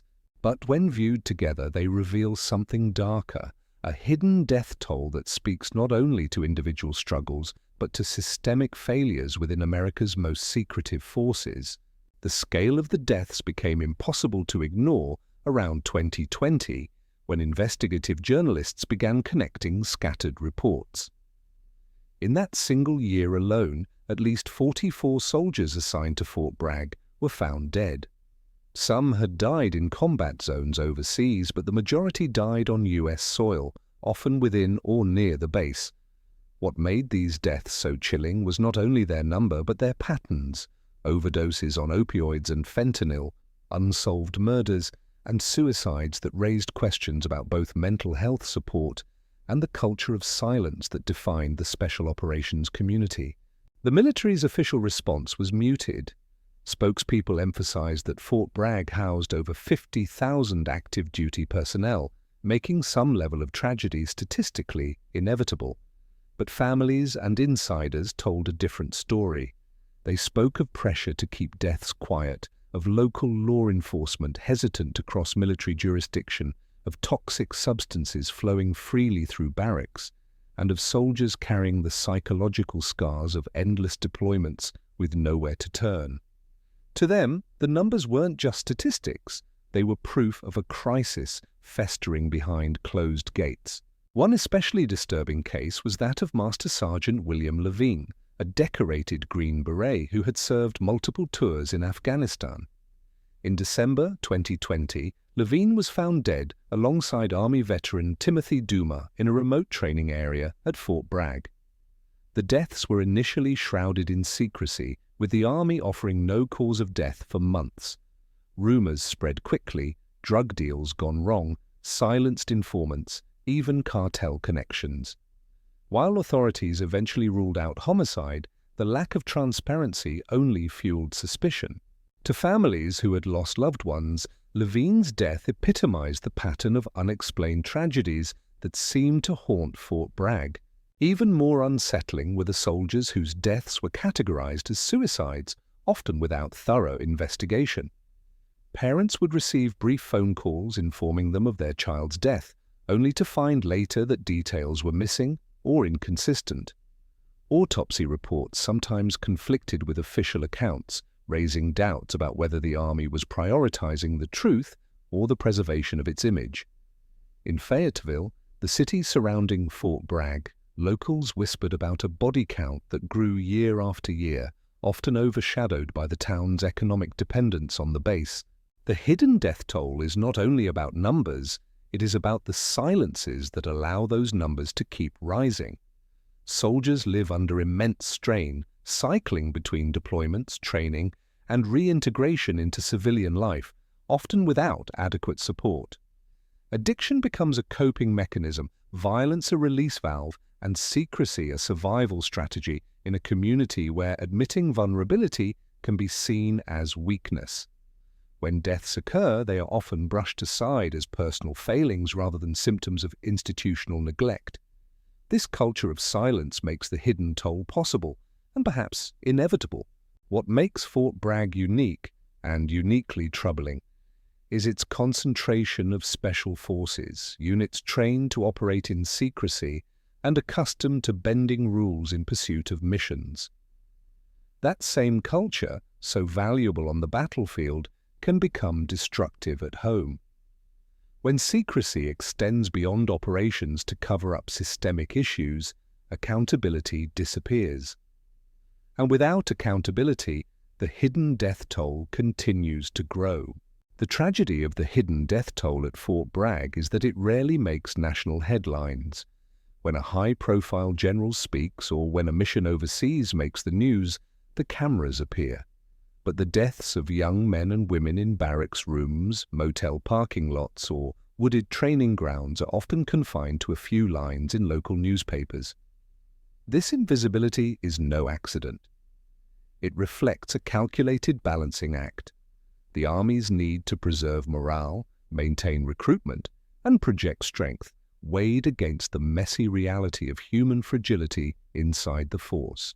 Acknowledging the scale of the crisis would not only raise uncomfortable questions about leadership, it might also weaken public trust in the very institutions tasked with national defense. Behind every statistic lies a story, and many of those stories point to a failure of systems meant to protect soldiers once they return from combat. Veterans and active duty personnel alike describe a culture where seeking help is stigmatized. A soldier struggling with PTSD, depression, or addiction often fears that stepping forward will end their career, strip them of security clearances, or brand them as unreliable in the eyes of their commanders. As a result, many suffer in silence. Some self-medicate with alcohol or prescription drugs, which in turn opens the door to dependency, reckless behavior, and, tragically, overdose. In Fayetteville, bars and strip clubs clustered just outside the gates, offering soldiers both escape and temptation. Dealers know the demand exists, and opioids flow into the community as readily as alcohol. Law enforcement officials admit, off the record, that they often feel powerless. Fort Bragg's jurisdiction complicates investigations, and the sheer volume of personnel moving on and off base makes surveillance nearly impossible. As a result, soldiers who fall into patterns of substance abuse are rarely caught until it is too late, when their names appear in yet another casualty report. Some deaths are violent in ways that echo the training and combat experiences of Special Forces units. Fights between soldiers sometimes escalate beyond fists, turning deadly in moments of rage or drunkenness. Domestic violence cases have also ended in fatalities, leaving families shattered and local communities reeling. In such cases, neighbors often report that they had sensed trouble but felt powerless to intervene, knowing the Army preferred to handle such matters internally. This insularity, designed to protect operational secrecy, too often doubles as a shield against accountability. Consider the disturbing pattern of soldiers found dead under suspicious or unresolved circumstances. Autopsies reveal injuries inconsistent with suicide. Friends report conversations that contradict official timelines. Evidence disappears or is left uncollected. Families describe the agony of being told not to ask questions, of receiving final reports that feel incomplete at best and deceitful at worst. To them, the hidden death toll is not just about the numbers, it's about the unanswered questions that linger long after funerals are held. The Army insists that it investigates every death thoroughly.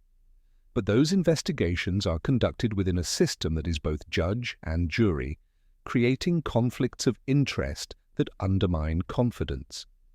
When civilian reporters request records under the Freedom of Information Act, they are often met with heavy redactions, bureaucratic delays, or outright denials on the grounds of national security. The message is clear: some truths are considered too dangerous to reveal, even if they come at the expense of transparency for grieving families.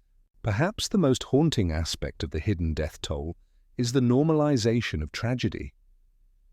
Inside Fort Bragg, soldiers speak of deaths almost casually, as though they are an expected part of the environment. New recruits are warned about the dangers of Fayetteville, about the temptations waiting outside the gates, but rarely about the systemic issues that make those temptations so lethal. For many, death becomes just another risk of the job, alongside parachute accidents or combat injuries. The difference, of course, is that these deaths occur not on foreign soil but in bedrooms, cars and streets within the United States. To understand the hidden toll, one must grasp the cumulative effect of secrecy, stigma, and systemic neglect. A single death might be explained away as an accident. A handful could be dismissed as tragic coincidences. But when dozens occur year after year, clustered within the same base, it becomes impossible to deny the pattern. And when that pattern is met not with urgency but with silence, the toll continues to mount, hidden in plain sight. What makes the hidden death toll especially chilling is the way it blends into everyday military life, as though tragedy has been woven into the very fabric of Fort Bragg. Soldiers talk about the curse of Bragg in half-joking tones, acknowledging the deaths but shrugging them off as part of the price of belonging to such an elite and grueling institution. This normalization is one of the most dangerous aspects of the problem. When loss becomes routine, it strips urgency from reform and reduces the dead to nameless figures in a culture that prioritizes mission readiness above all else. The medical side of the crisis reveals another layer of neglect. Fort Bragg's medical facilities are among the busiest in the Army, yet understaffing and bureaucratic hurdles leave many soldiers without timely access to care.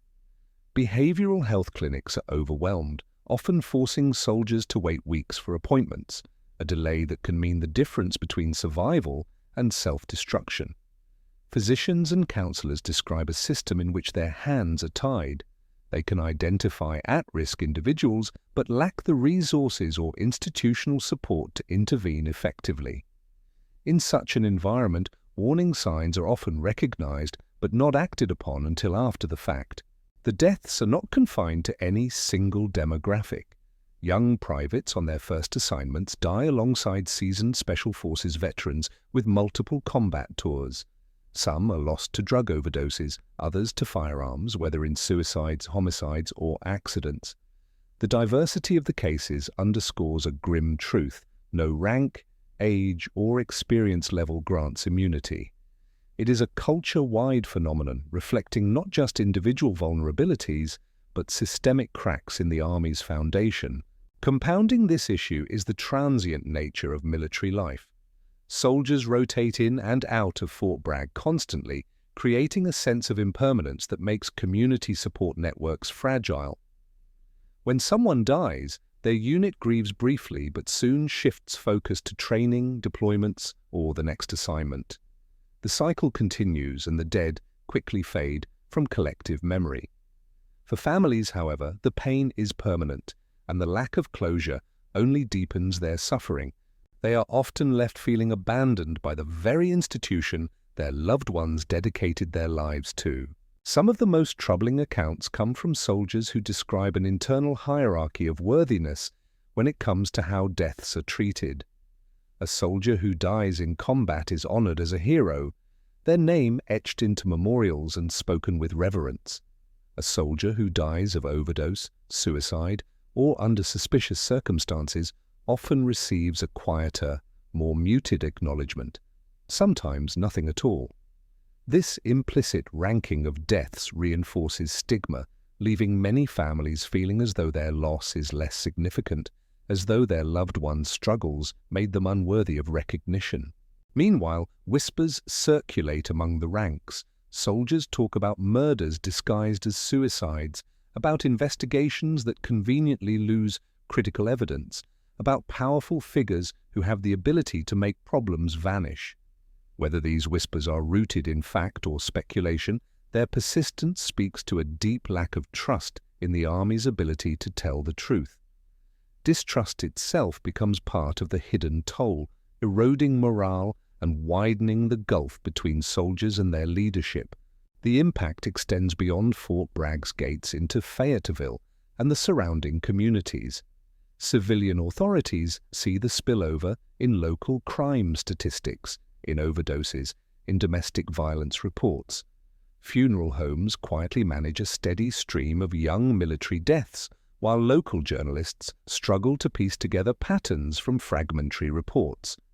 For residents of Fayetteville, the hidden toll is not an abstraction, it is a lived reality, shaping the atmosphere of a town forever shadowed by the base it supports. Ultimately, the hidden death toll forces a confrontation with a paradox. The military trains its members to value teamwork, discipline, and sacrifice, yet it fosters an environment where vulnerability is punished and silence is rewarded. The very qualities that make soldiers effective in combat, stoicism, resilience, self-reliance, become liabilities when they return home, alone with their demons.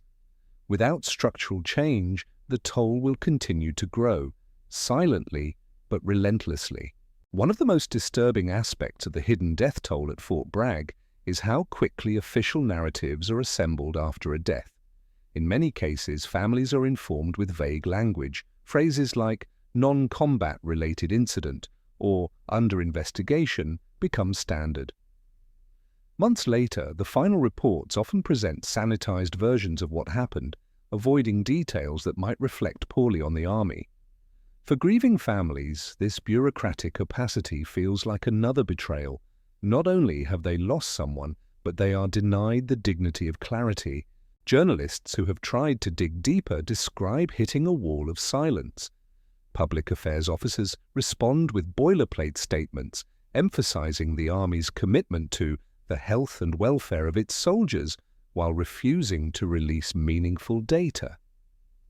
Requests for information under the Freedom of Information Act often return heavily redacted documents, with names, dates, and even causes of death obscured. This institutional resistance to transparency fuels conspiracy theories, leaving both families and soldiers themselves to wonder what is being hidden and why. The military's handling of mental health also highlights a painful contradiction. On paper, the Army has invested in awareness campaigns encouraging soldiers to seek help. Posters on base remind service members that it's okay not to be okay. But in practice, many soldiers report that seeking mental health support still carries stigma and, in some cases, career repercussions. Stories circulate of soldiers who confessed struggles only to find themselves sidelined, their security clearances revoked, their reputations tarnished. This unspoken reality drives many to remain silent, enduring their pain alone until it becomes unmanageable. Compounding the issue are the structural pressures of the military justice system. Commanders wield extraordinary authority over investigations, disciplinary actions, and even determinations of cause of death. This concentration of power raises questions about conflicts of interest, particularly in cases where a unit's reputation might be damaged by acknowledging drug use, suicide, or foul play. Families and advocates argue that this system incentivizes cover-ups, prioritizing the Army's image over truth and accountability. Behind these systemic flaws lies a broader cultural issue, the Army's fixation on readiness and image management. Units are expected to remain mission-capable, no matter the circumstances. Acknowledging widespread drug use, rising suicides, or mysterious homicides would undermine the narrative of elite preparedness that justifies Fort Bragg's central role in U.S. military operations. As a result, individual tragedies are reframed as anomalies rather than symptoms of a deeper sickness. This reframing allows the institution to move forward without confronting the structural causes of the crisis. Meanwhile, families often find themselves waging lonely battles for recognition. Some spend years petitioning for information, filing lawsuits, or lobbying Congress. Their persistence occasionally yields results, but more often they encounter silence. The experience of navigating military bureaucracy adds a second layer of trauma to their grief, as if they are being punished for demanding the truth about their loved ones. These families become reluctant activists forced into roles they never asked for, simply because they cannot bear to let the story end with a closed case file. For soldiers still serving, this environment breeds cynicism and mistrust. Many quietly acknowledge that they do not expect justice if something were to happen to them. This resignation creates a dangerous cycle. Soldiers disengage from the system interprets silence as compliance, and the hidden toll grows. The lack of faith in leadership corrodes unit cohesion, undermining the very foundation of trust upon which the military depends. In this sense, the hidden death toll is not just about numbers, it is about the erosion of trust, the silencing of truth, and the normalization of preventable loss. Each death is a story unfinished, and each cover-up is a warning sign ignored. Together they form a portrait of an institution that has grown adept at managing appearances while failing to confront its own fractures. The cost of this failure is measured not only in lives lost, but in the widening chasm between soldiers, their families, and the institutions sworn to protect them. The statistics, when pieced together, paint a grim picture. Independent investigations and leaked documents suggest that the number of deaths at Fort Bragg, whether from suicide, overdose, or unexplained violence, far exceeds the rates seen in comparable civilian populations. Yet these figures rarely make headlines, partly because they are dispersed across multiple reporting systems. A death listed as accidental overdose here, a self-inflicted gunshot there, and a training accident somewhere else. When viewed in isolation, they seem like tragic but unrelated events. Only when collated do they reveal a disturbing trend, one that suggests a crisis unique to Fort Bragg's culture and environment. What makes the hidden toll particularly haunting is how often warning signs were ignored. Many of the soldiers who later turned up dead had exhibited clear symptoms of distress, disciplinary problems, erratic behavior, or pleas for help that went unanswered. In some cases, fellow soldiers reported concerns only to see them dismissed by leadership as exaggerations or weakness. The chain of command's reluctance to intervene early reflects a paradox at the heart of military life. The institution prizes resilience but often mistakes silence for strength, punishing vulnerability rather than addressing it. The drug crisis at Fort Bragg feeds directly into this dynamic. Soldiers battling depression, PTSD, or the after-effects of deployment often turn to self-medication. Illicit substances become both an escape and a coping mechanism, a way to silence intrusive memories or stay awake through long missions. Yet when overdoses occur, the narrative quickly shifts to personal failure rather than systemic neglect. Official statements rarely acknowledge the pressures that drive soldiers toward drugs. Instead, they present the deaths as aberrations, reinforcing the myth that the institution itself remains untarnished. Adding another layer of complexity is the revolving door of deployments. Special Forces units stationed at Fort Bragg cycle repeatedly through some of the harshest theaters of war. Soldiers return from combat zones with unprocessed trauma, only to be thrust back into training and redeployment schedules. The pace leaves little room for recovery, increasing the likelihood of reckless behavior, violent outbursts, and mental breakdowns. Each new deployment pushes the unresolved wounds deeper, until they manifest in the statistics no one wants to talk about. For families, the opacity of these tragedies often breeds a corrosive mix of grief and doubt. Some accept the army's explanations, clinging to the official narrative as a way of finding closure. Others cannot. They pore over autopsy reports, hire independent investigators, and connect with other families who share similar stories. In doing so, they uncover unsettling patterns, similar injuries, similar omissions, similar language in the official communications. The realization that their loss is part of a broader trend rather than an isolated event transforms private grief into public outrage. And yet, outrage alone rarely pierces the Army's institutional armor. Congressional hearings occasionally spotlight Fort Bragg, but the outcomes are usually limited to vague promises of reform and increased funding for wellness programs. Concrete accountability remains elusive. Commanders rotate out, soldiers transfer to new units, and the cycle continues. For those left behind, the grieving families, the disillusioned soldiers, the journalists documenting the crisis, the sense of déjà vu is crushing. Each new death feels both tragically unique and depressingly familiar. This is the essence of the hidden death toll, a crisis without a name, acknowledged only in fragments, sustained by silence and bureaucratic inertia. It thrives in the shadows of an institution more concerned with projecting strength than admitting weakness. And until the Army confronts its culture of denial, the toll will keep climbing, each new casualty absorbed into the statistics, each story muffled before it can disrupt the official narrative.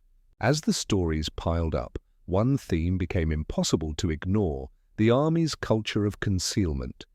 Official statements frequently framed deaths as either anomalies or as consequences of individual failings, carefully avoiding any suggestion of systemic responsibility. Suicide, for instance, might be acknowledged but stripped of its context. No mention of the crushing tempo of deployments, no mention of the widespread use of prescription opioids, no mention of the toxic leadership climates reported by many units. Each case was reduced to a tragic but isolated event, a narrative that conveniently absolved the institution of deeper scrutiny.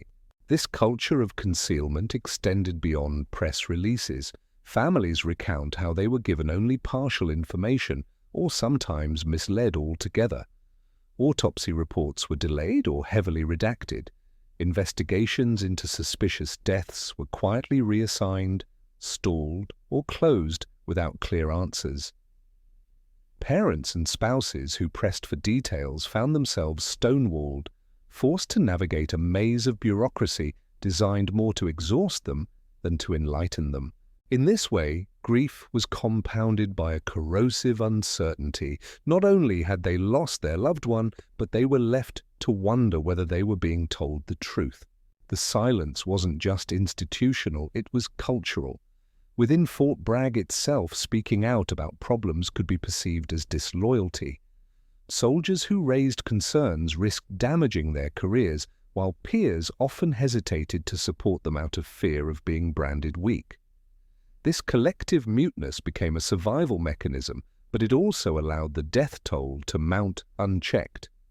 The very ethos that demanded loyalty and resilience was weaponized against those who dared to point out cracks in the foundation. Journalists, when they managed to pierce the veil, painted a far bleaker picture than the one presented by official channels. Independent investigations documented suspicious clusters of deaths, patterns of drug use within elite units, and failures in mental health care. But such stories rarely broke through to mainstream audiences. Overshadowed by the broader narratives of war, patriotism, and national security, the hidden death toll remained just that: hidden, relegated to local news outlets or niche publications where it could be safely ignored by policymakers. Perhaps most troubling is how quickly the deaths fade from institutional memory. A soldier's passing is marked with a ceremony, folded into the rhetoric of sacrifice, and then filed away. The cycle continues, the system unchanged. In the absence of accountability, lessons are never learned. The army, in its determination to preserve an image of strength, unintentionally sustains a culture where weakness festers in silence, claiming lives one by one. And so, the hidden toll is not just about the numbers, it is about the lives lost twice, first to violence, addiction, or despair, and then to erasure. Each soldier becomes another statistic buried under acronyms and sanitized phrases, their story blunted to protect the reputation of the institution. The tragedy is not only that these deaths occurred, but that they are remembered in fragments, never in full.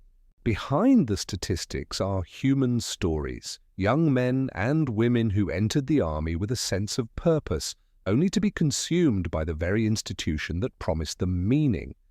Many of the deaths at Fort Bragg involve soldiers barely out of their teens or 20s, individuals whose lives were still in the process of being shaped.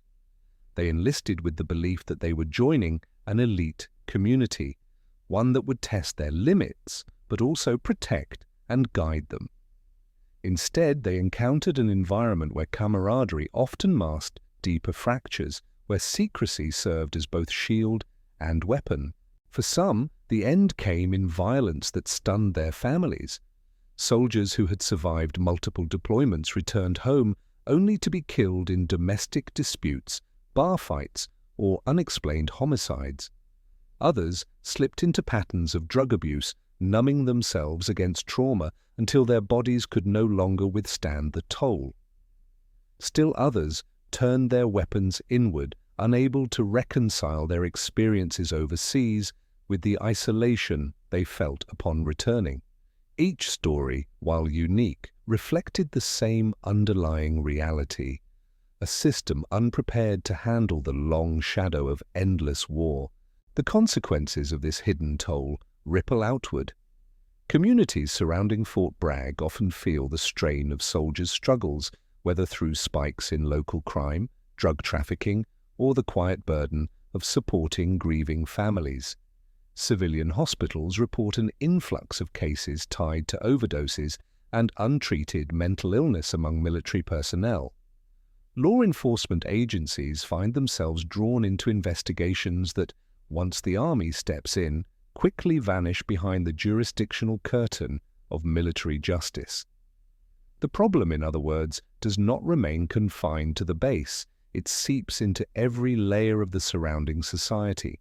Perhaps the most striking element is the disconnect between perception and reality. Fort Bragg is still publicly celebrated as the home of the brave, a symbol of America's military excellence. Ceremonies, parades, and recruitment campaigns highlight the valor of the Special Forces and Airborne Divisions stationed there. Yet behind the closed gates, a parallel reality festers, one defined by grief, secrecy, and unanswered questions. This duality is what allows the hidden toll to persist. The bright, polished image of service overshadows the shadows lurking within. Even within the ranks, a generational divide has begun to emerge. Younger soldiers, more attuned to discussions of mental health and less tolerant of institutional silence, have started questioning the status quo. Social media, anonymous forums, and whistleblower accounts reveal frustrations that would once have remained bottled up. Still, these voices often struggle to break through the weight of tradition and the inertia of bureaucracy. The chain of command resists reform not out of malice, but out of a reflexive instinct to preserve control and deny weakness. The result is a slow-burning crisis that continues to devour lives while change lags far behind. The hidden death toll, then, is not just about the tragedies themselves, but about the failure to confront them openly. Until the army accepts that its culture of secrecy is itself a weapon of destruction, the pattern will endure. Every name added to the list of the fallen is not just a loss, but an indictment of a system unwilling to face its own reflection. As investigations deepened, it became clear that the deaths at Fort Bragg were not random misfortunes, but part of a broader pattern that reflected the cumulative weight of 2 decades of war. These soldiers had been stretched thin by relentless deployments, asked to sacrifice again and again for missions whose objectives grew murkier with time. While the battlefield claimed its share of lives, it was the quieter wars at home, wars of addiction, isolation, and institutional neglect that proved just as deadly. What made Fort Bragg stand out was not only the sheer number of deaths but the silence that surrounded them.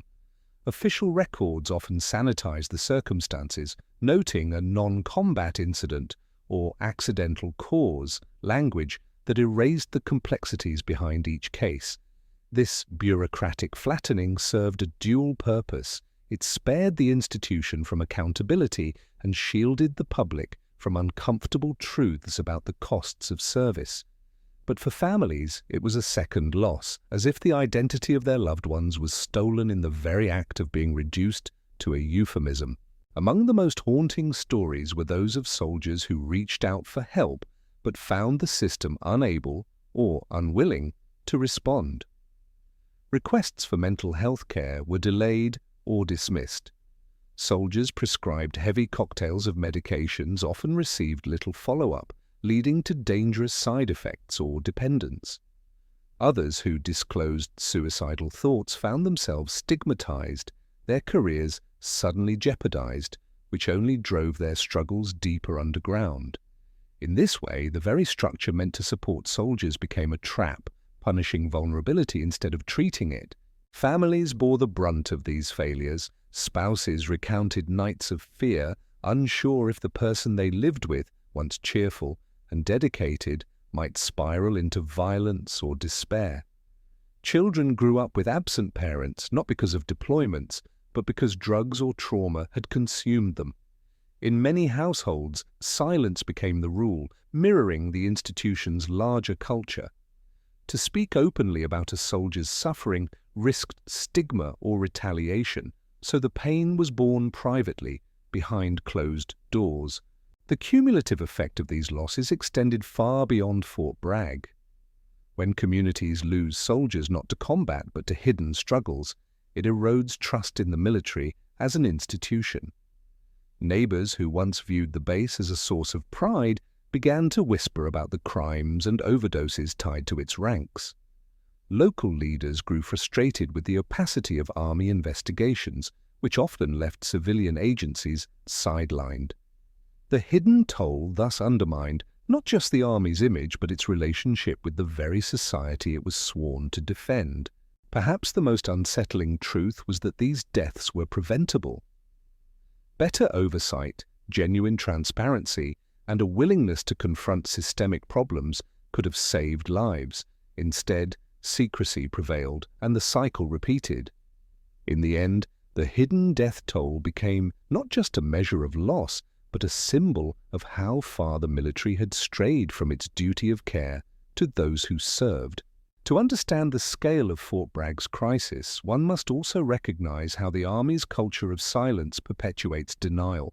Soldiers are taught early on to compartmentalize pain, fear, even grief. This discipline serves them well on the battlefield, where hesitation can mean death. But when applied to trauma, it becomes corrosive. Veterans returning from deployments often carried invisible wounds, yet the expectation was to soldier on, to mask suffering with bravado. Those who broke this unspoken code risked being labeled weak, jeopardizing their standing within the tight-knit brotherhood of the Special Forces. The hidden death toll thus represents not only a failure of policy but also of culture. It is the inevitable outcome of a system that glorifies resilience while pathologizing vulnerability. When soldiers are punished, explicitly or implicitly, for seeking help, many choose silence until it is too late. This culture extends into leadership, where officers and non-commissioned officers, under pressure to maintain unit readiness, often downplay problems within their ranks. Reports of drug use, violence, or emotional instability are buried, allowing cracks to widen until they erupt in tragedy. The Army's public image compounds this problem. Fort Bragg, home to some of the most prestigious units in the world, cannot easily acknowledge a crisis without undermining its carefully crafted aura of excellence. To admit that elite soldiers are dying not just from enemy fire, but from systemic neglect would shatter the myth that special operations represents the pinnacle of discipline and strength. Thus, the deaths become something to be managed, not prevented, contained within classified files, spoken of in hushed tones, or explained away through generic press releases. Meanwhile, the families left behind continue to fight for answers. Some take to the media, determined to challenge the silence, while others are worn down by the exhausting cycle of inquiries and dead ends. Lawsuits and advocacy groups emerge, demanding congressional oversight, but progress is slow. The military bureaucracy is a fortress in itself, resistant to external scrutiny and designed to weather public scandal without structural change. Each case becomes another battle for truth, pitting grieving families against an institution far more powerful than they are. Yet within this bleak landscape, a quiet resistance is forming. Journalists, whistleblowers, and veterans themselves are beginning to document the hidden toll in ways that cannot easily be dismissed. Long-form investigations, podcasts, and grassroots movements expose the scale of the crisis, amplifying voices that the army once silenced. These efforts may not yet have dismantled the culture of secrecy, but they represent the first cracks in the facade, a reminder that truth, however long delayed, has a way of surfacing. The story of the hidden death toll is ultimately a story of dualities: honor and silence, service and sacrifice, pride and shame. For every flag-draped ceremony celebrating valor, there is a family mourning in private, struggling to reconcile the official narrative with the reality of loss. Until these contradictions are faced head-on, Fort Bragg will remain not only a symbol of military might, but also a graveyard of untold stories. By the time the true scope of Fort Bragg's crisis began to seep into public awareness, the damage had already been done. Hundreds of lives had been lost, many of them outside the battlefield, and the institution tasked with protecting its own had chosen secrecy over candor. What makes the hidden death toll so devastating is not only the number of casualties, but the sense of betrayal. Soldiers who gave their youth and health in service to their country were too often abandoned when their struggles became inconvenient. In the quiet suburbs surrounding the base, the consequences ripple outward. Children grow up without parents, spouses rebuild their lives in the shadow of unanswered questions, and communities learn to live with a paradox: pride in their soldiers' service coupled with suspicion of the institution's silence. These ripples form a collective wound, one that deepens with each new tragedy hidden behind euphemisms and redacted reports. At the heart of this story lies a question that no amount of military ceremony or patriotic rhetoric can erase. How many more must die before real change takes place? The answer, sadly, depends on whether leaders are willing to prioritize human lives over institutional reputation. Transparency, accountability, and genuine investment in mental health resources could begin to reverse the tide, but such reforms require courage of a different kind: moral courage, the willingness to confront uncomfortable truths and accept responsibility. What Fort Bragg reveals is not an isolated crisis, but a mirror reflecting broader problems within the U.S. military. The hidden toll underscores a system that too often reduces soldiers to expendable assets, praised for their service when convenient, but neglected when they falter. Until this cycle is broken, the deaths will continue, quiet, unexplained, and preventable. And so the story of the hidden death toll becomes more than a local tragedy. It is a national reckoning. To confront it honestly is to honor the dead, not with silence, but with truth, not with secrecy, but with change.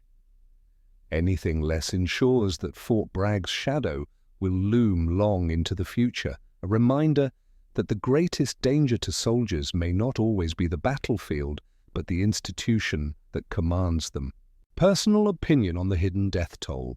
Having gone through this part of the narrative, I feel that the hidden death toll is the most haunting and morally urgent chapter so far. Unlike stories of battlefield heroics or high-stakes operations, this is about the quiet collapse that happens behind the walls of Fort Bragg. Soldiers lost not to enemy fire but to neglect, silence, and systemic failure.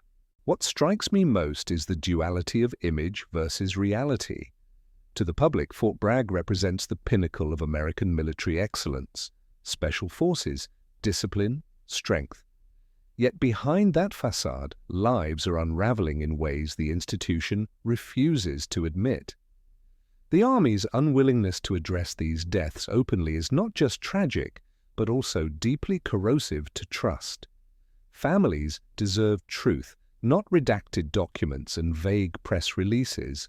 From my perspective, this isn't only about Fort Bragg, it reflects a cultural flaw in the military system. Strength is celebrated, but vulnerability is stigmatized. Mental health, trauma, and post-deployment struggles are treated as weaknesses, forcing soldiers to suppress their pain until it consumes them. This silence doesn't just cost lives, it creates an endless cycle of hidden casualties, invisible to the nation they served. I also believe the media and whistleblowers play a critical role here. Without their persistence, much of this hidden toll would remain buried. The fact that grieving families must turn to journalists, lawyers, or grassroots movements to uncover the truth shows just how resistant the institution is to accountability. It raises the uncomfortable question: if the military cannot protect its own soldiers off the battlefield, what does that say about the value it truly places on human life? In my opinion, the real way to honor these soldiers is not through ceremonial words, but through systemic reform. Prioritizing mental health, removing the stigma around seeking help, and embracing transparency would save lives. Pretending these deaths are isolated tragedies only guarantees that more families will face the same silence and grief. Ultimately, the hidden death toll forces us to confront a painful truth. The danger to American soldiers does not end when they return home. And unless the Army finds the courage to face its own failures, Fort Bragg will remain both a fortress and a graveyard of untold stories. What it all means, Part 1. By the time the threads of murder, drugs, secrecy, and hidden casualties at Fort Bragg are pulled together, what emerges is not simply a collection of tragic events, but a larger, more unsettling picture of how a powerful institution can lose its way. Fort Bragg, home to America's most elite soldiers, is supposed to symbolize discipline, courage, and sacrifice. Instead, it has become a case study in how silence, denial, and misplaced loyalty can corrode even the strongest foundation. When we ask, what does it all mean, we are not just analyzing individual crimes or scandals, we are interrogating the system that allowed them to happen in the first place. The murders at Fort Bragg were not random explosions of violence, they were fueled by stress, trauma, and a lack of support. The drug trade that took root among special forces was not an aberration. It was an extension of global conflicts where drugs and weapons blurred into the fabric of war. The Afghan connection did not exist in isolation. It exposed how America's longest war reshaped soldiers in ways that the Army refused to acknowledge. And the hidden death toll was not just a statistical anomaly, it was the human cost of institutional neglect. The meaning of all this lies in the pattern, a pattern of systemic denial. For decades, the military has treated its soldiers as both indispensable assets and disposable tools. Praise flows freely when missions succeed, but accountability evaporates when the cost becomes too visible. Fort Bragg is not simply a military base, it is a mirror reflecting back the contradictions of an institution that demands loyalty and sacrifice while often withholding transparency and care. On a deeper level, Fort Bragg forces us to rethink the narratives America tells about its wars. For the public, the image of the Special Forces is one of sharp discipline and surgical precision. Yet behind that image are men grappling with trauma, addiction, and disillusionment. They return from foreign battlefields only to face invisible wars at home, wars that claim as many lives as enemy fire. Ultimately, what it all means is not about indicting individual soldiers or even specific commanders. It is about questioning the culture of silence that pervades military life. This silence may protect reputations, but it destroys lives. And unless that silence is broken, the tragedies of Fort Bragg will repeat themselves in new forms, at new bases, under new names. To understand Fort Bragg's story in its full weight, one must consider how power operates within closed institutions. The U.S. Army is built upon hierarchy, secrecy, and unquestioned authority. These elements are essential for battlefield cohesion, but when carried into peacetime and domestic life, they create blind spots. Soldiers are conditioned to follow orders, to suppress emotion, to keep quiet for the sake of the unit. What happens when that same conditioning is applied to trauma, addiction, or misconduct? The result is not resilience, it is silence. The silence at Fort Bragg acted like a corrosive agent. It allowed crimes to go unchecked. It let drug networks fester. It kept families in the dark about the true causes of their loved ones' deaths. Worse, it built a culture where speaking out was equated with betrayal. For soldiers already carrying the scars of combat, this enforced silence became unbearable. Many turned to drugs, alcohol, or violence, not because they lacked discipline, but because they had been taught that vulnerability had no place in their world. But Fort Bragg is not only about the soldiers, it is also about the institution's image management. Time and again, when scandals surfaced, the Army's instinct was not to fix the problem but to control the narrative. Press releases were carefully worded, investigations were delayed or redacted, families were told half-truths. The deaths and disappearances were portrayed as isolated incidents, never part of a larger pattern. In doing so, the Army effectively protected its reputation while abandoning its people. This is where the meaning of Fort Bragg becomes most unsettling. It illustrates the cost of prioritizing the appearance of strength over the reality of care. America venerates its special forces as superheroes, yet even superheroes bleed. To acknowledge that truth would require a reckoning with how wars are fought, how soldiers are supported, and how institutions take responsibility when they fail. That reckoning has never truly come. At the same time, Fort Bragg also forces us to confront an uncomfortable question about the civilian-military divide. For most Americans, the wars in Afghanistan and Iraq were distant events, fought by a small fraction of the population. The military became more isolated, more insular, more cut off from civilian oversight. This gap allowed abuses and neglect to remain hidden because so few outside the system had access to the truth. What happened at Fort Bragg is not just a military story, it is a national one about what happens when the public stops asking hard questions of the institutions that wield so much power in its name. When we drill down into the events at Fort Bragg, we see that the tragedies did not unfold in a vacuum. Each murder, overdose, or disappearance reflected broader systemic issues that the Army either could not or would not acknowledge. Consider the string of homicides in the early 2000s involving Special Forces soldiers returning from Afghanistan. These were not isolated outbursts of domestic violence, as official reports often implied. They were explosions of suppressed trauma, symptoms of soldiers struggling to transition from the hypervigilance of combat to the mundane routines of home life. The Army's public response was to label them aberrations, random cracks in an otherwise strong foundation. Yet within Fort Bragg itself, soldiers and families whispered a different story. They saw a pattern, men haunted by nightmares, unable to sleep without drugs or alcohol, prone to violent mood swings and left without adequate mental health care. What aberration could account for so many deaths in such a short span? To deny the pattern was to deny the humanity of those who suffered. Then came the revelations about drug trafficking. Soldiers with access to global war zones had connections that made smuggling narcotics shockingly easy. The Afghan war zone in particular offered fertile ground, opium production flourished, and the lines between counterinsurgency, local alliances, and illicit trade blurred. At Fort Bragg, whispers turned into rumors, and rumors turned into headlines. Some special forces soldiers trained in the art of secrecy and logistics allegedly repurposed their skills for criminal enterprise. This was not only a betrayal of military values, but also a byproduct of the very skills the army had honed in them.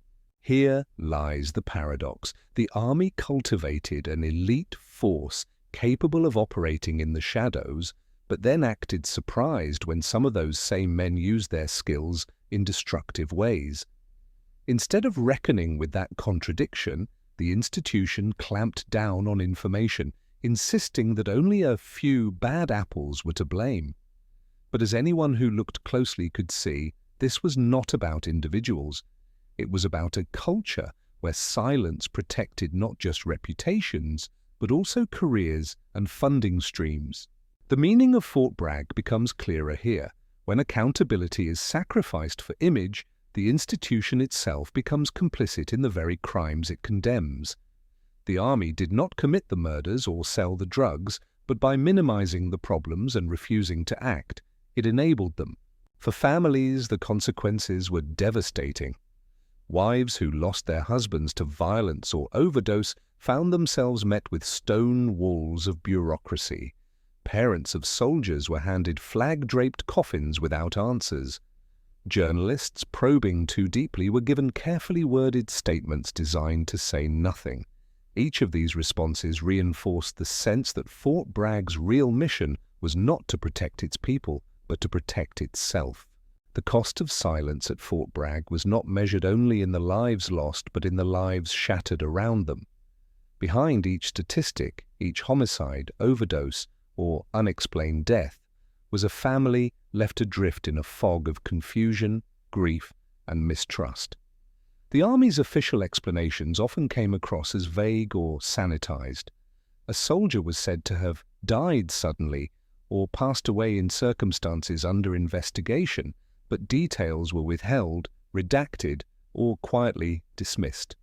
For loved ones, these phrases felt less like answers and more like barriers. Some families became accidental investigators. They collected scraps of information, tracked down witnesses, and pieced together timelines that contradicted official narratives.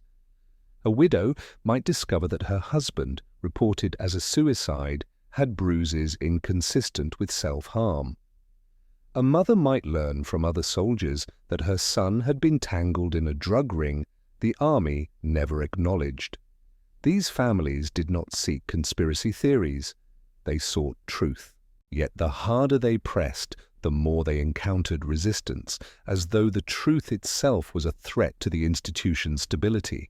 The emotional toll of this cover-up culture was profound. Families grieving under normal circumstances already face unbearable weight, but to grieve under suspicion, to wonder whether they were being lied to, added a corrosive layer of mistrust. It turned grief into anger, love into suspicion, mourning into activism.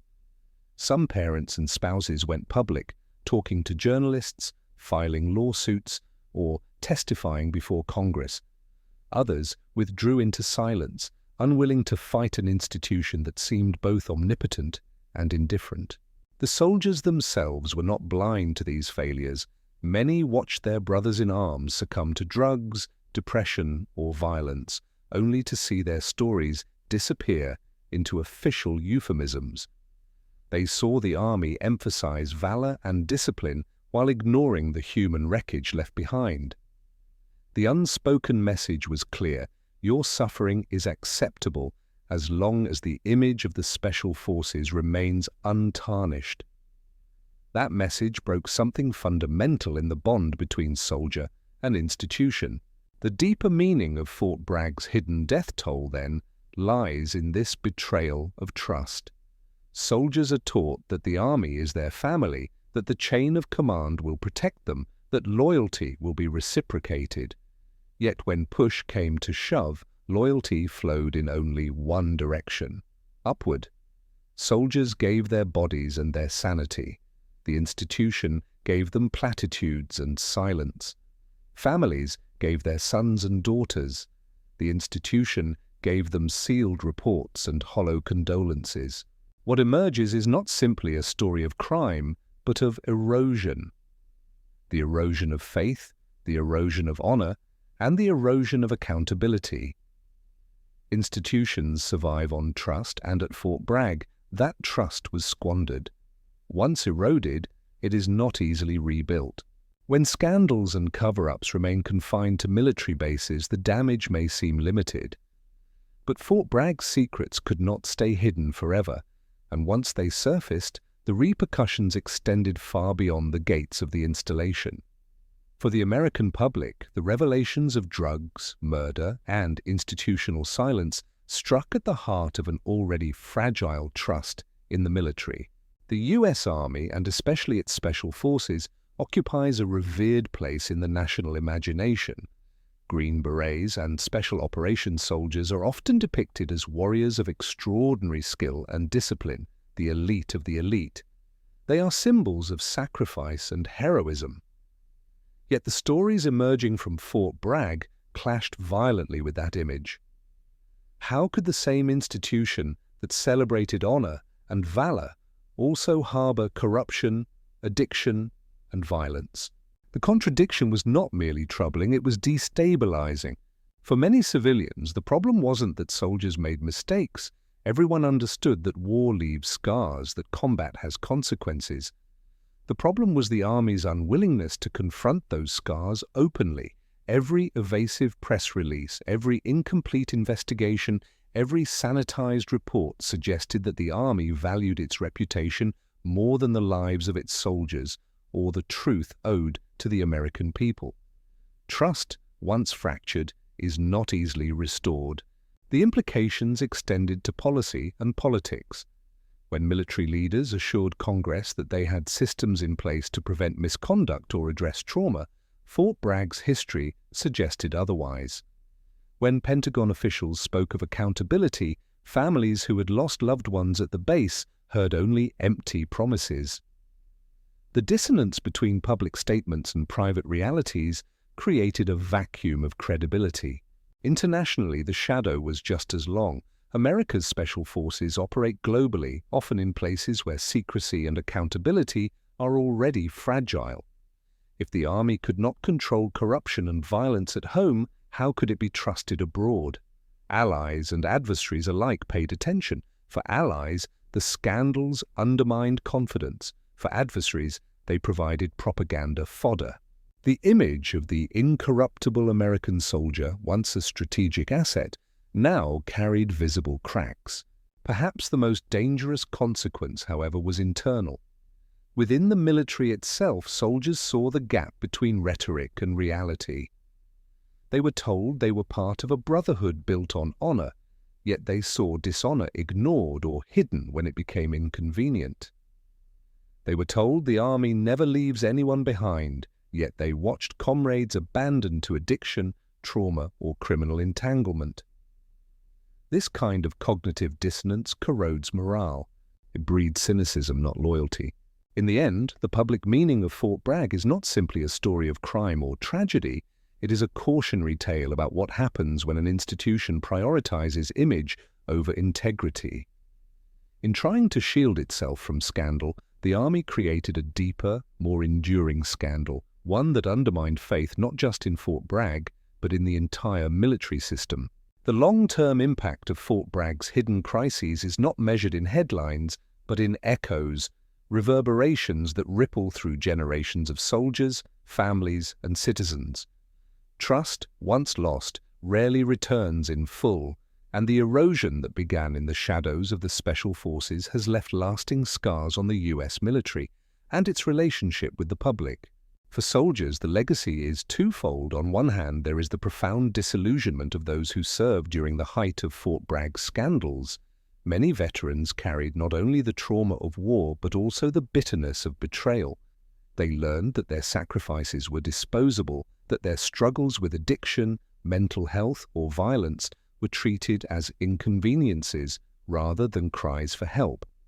This sense of abandonment fostered a dangerous cycle: distrust in leadership, withdrawal from support systems, and the continuation of destructive behaviors long after leaving the service. On the other hand, younger generations of soldiers inherited an institution burdened by secrecy and denial, an environment where lessons from past failures were seldom taught, let alone fully addressed. For the public, the damage unfolded more subtly, but no less profoundly. The military has long been one of the most trusted institutions in American life, often ranking higher than government or media in public opinion surveys. But stories like those from Fort Bragg chipped away at that trust. Each unexplained death, each concealed report, each quiet burial of the truth planted seeds of doubt.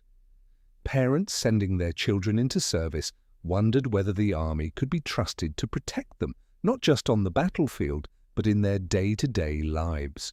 Citizens asked whether the military's promises of honor and accountability were sincere or merely slogans. The consequences also extend to policy debates. Whenever military funding, veterans services, or overseas missions come under scrutiny, Fort Bragg becomes part of the unspoken backdrop. Critics point to it as evidence that the Army cannot be trusted to police itself. Advocates for reform cite it as a case study in the dangers of unchecked power and institutional secrecy. Even those who defend the military must contend with the ghost of Bragg, a reminder that beneath the uniforms and ceremonies lies a deeply human institution capable of failure. Internationally, the shadow lingers as well. The U.S. military's reputation as a disciplined, honorable force is central to its soft power, yet allies who read about drug rings, homicides, and cover-ups cannot help but question the strength of America's moral authority. For adversaries, the story is a gift, proof that America's warriors are not untouchable heroes, but flawed men enmeshed in corruption and secrecy. What Fort Bragg demonstrates most clearly is that the cost of silence compounds over time. A single hidden crime becomes a series of hidden crimes. A single evasion becomes a culture of evasion. By the time the truth begins to emerge, the damage is no longer confined to the original events. It has metastasized into distrust that cannot be easily undone. In this sense, the tragedy of Fort Bragg is not only the lives lost, but the lessons unlearned. Institutions that refuse to confront their darkest chapters risk repeating them, and the U.S. Army's reluctance to face the full weight of Fort Bragg's failures leaves open the possibility that similar shadows will fall elsewhere in the future. When examining Fort Bragg, it is tempting to view the scandals as an isolated anomaly, a perfect storm of drugs, violence, and secrecy confined to one base. But history reveals a different pattern, one that shows Fort Bragg not as an exception, but as part of a troubling continuum within the U.S. military. The Army's struggles with internal crime, cover-ups, and cultural blind spots have surfaced repeatedly across decades and locations. Consider the My Lai massacre in Vietnam, where U.S. troops slaughtered hundreds of civilians, and the Army's initial response was not accountability, but concealment. The instinct to protect the institution rather than confront the truth echoes what happened at Bragg: silence, obfuscation, and a deep reluctance to tarnish the military's public image. More recently, the scandal at Fort Hood offers chilling parallels. There too, soldiers vanished, were murdered, or became entangled in crime, while the chain of command failed to respond with urgency or transparency. Investigations revealed a toxic culture where misconduct was ignored, and where service members, especially women, were left vulnerable. Fort Hood became synonymous with institutional neglect, much as Fort Bragg had years before. Even beyond U.S. soil, the theme persists. In Afghanistan and Iraq, American forces faced accusations of war crimes, black sites, and torture. Each time, the official narrative emphasized a few bad apples rather than systemic failures. Each time, the military's instinct leaned toward damage control instead of accountability. This pattern suggests that the issues at Fort Bragg are not simply about geography or circumstance. They are structural, rooted in the military's organizational DNA. The culture of secrecy, the prioritization of reputation over truth, and the reluctance to acknowledge human frailty among its ranks form a recurring cycle. The names and places may change: Bragg, Hood, Vietnam, Iraq. But the underlying dynamics remain. Why does this cycle persist? Part of the answer lies in the military's unique position in American society. Revered as protectors, shielded by patriotism, and insulated from the same scrutiny faced by civilian institutions, the Army has long enjoyed both deference and immunity.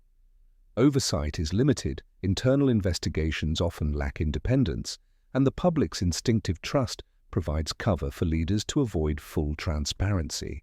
The comparison also reveals another uncomfortable truth: the cost of ignoring systemic problems compounds with time. By failing to confront the cultural issues that surfaced at Bragg decades ago, the Army created conditions where similar failures could erupt elsewhere. The cycle of scandal and silence becomes self-reinforcing, each new incident both echoing and amplifying the last. In this sense, Fort Bragg is not simply a tragedy but a warning, a case study in what happens when patterns are ignored, when institutions cling to denial rather than reform.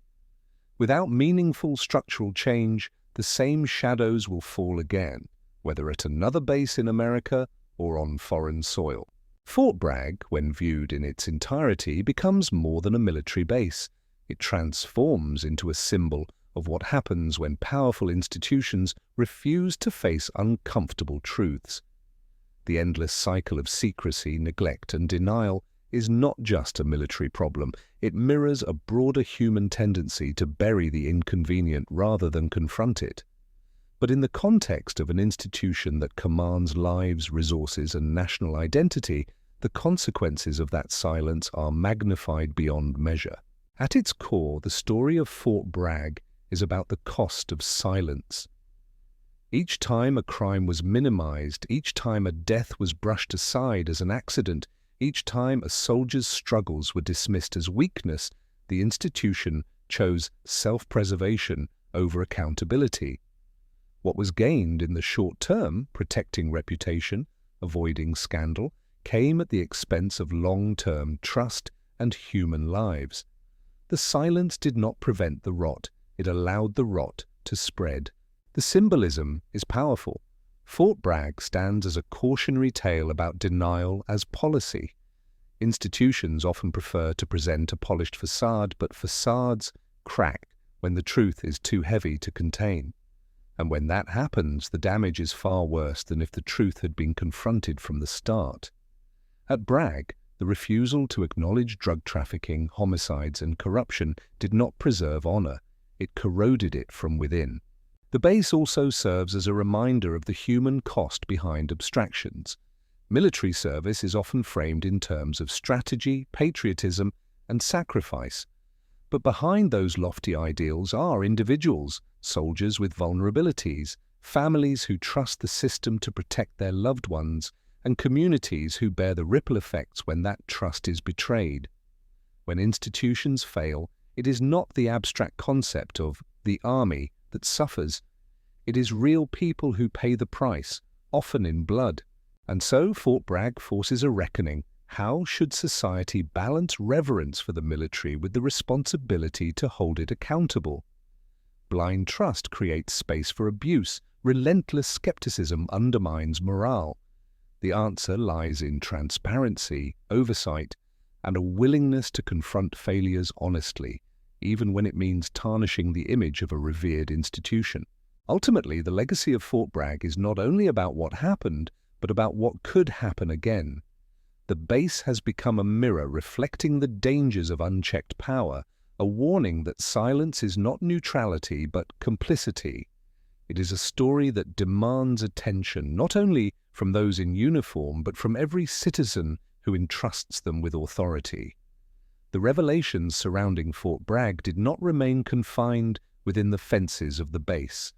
Once exposed, they rippled outward, challenging the broader American public's relationship with its military.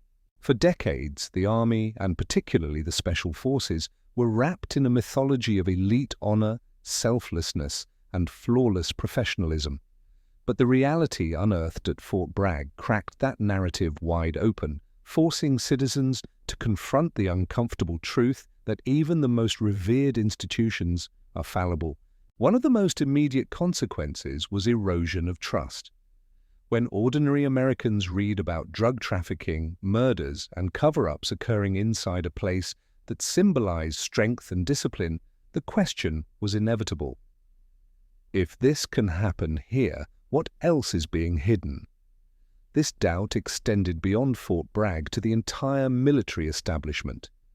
The sense of invulnerability that had long protected the Army from scrutiny began to dissolve, replaced by calls for transparency and oversight. There was also a shift in how Americans viewed the psychological toll of endless wars. The scandals at Bragg were not seen merely as isolated acts of criminality, they were increasingly understood as symptoms of a deeper problem. After decades of deployments in Iraq and Afghanistan, soldiers were returning with invisible scars, PTSD, moral injury, and disillusionment. The crimes committed on base were interpreted not just as individual failings, but as warning signs of an institution stretched beyond its limits, unable or unwilling to care for its own. Culturally, Fort Bragg added fuel to a growing skepticism about authority. At a time when Americans were already questioning institutions, from police departments to political parties, the military's tarnished reputation fit into a broader narrative of systemic failure. The base became shorthand for the dangers of unchecked power, echoing wider debates about accountability across all sectors of public life. Yet, paradoxically, these revelations also sparked a new kind of respect, not for the institution, but for the truth. Whistleblowers, journalists, and families of victims became symbols of courage, demonstrating that loyalty does not mean silence. In exposing Fort Bragg's hidden rot, they reframed patriotism as the act of demanding integrity from the very institutions meant to protect society. This societal reckoning had tangible effects. Lawmakers called for investigations, advocacy groups demanded reforms, and even within the Army, there were pockets of introspection. While resistance remained strong, the very act of pulling Fort Bragg into the light shifted the balance between secrecy and accountability. Americans were reminded that institutions are only as strong as the scrutiny they can withstand. In the end, Fort Bragg's story altered not just how people saw the base, but how they viewed the military as a whole, not as an untouchable pillar of virtue, but as a human institution capable of greatness, but also vulnerable to corruption, failure, and denial. Fort Bragg's legacy is not only written in its official records or its public monuments, it is etched into the countless stories of loss, betrayal, and secrecy that unfolded within its walls. When viewed in full, the base becomes a case study in the consequences of unchecked authority, how institutions, when left without transparency or accountability, inevitably begin to rot from within. The scandals, murders, drug trafficking, cover-ups were not random acts of chaos, but rather the predictable result of a system that prioritized reputation over truth, silence over justice, and power over humanity. Each decision to conceal rather than confront created a chain reaction that stretched across years, ensnaring more lives, corroding more trust, and deepening the sense of institutional decay.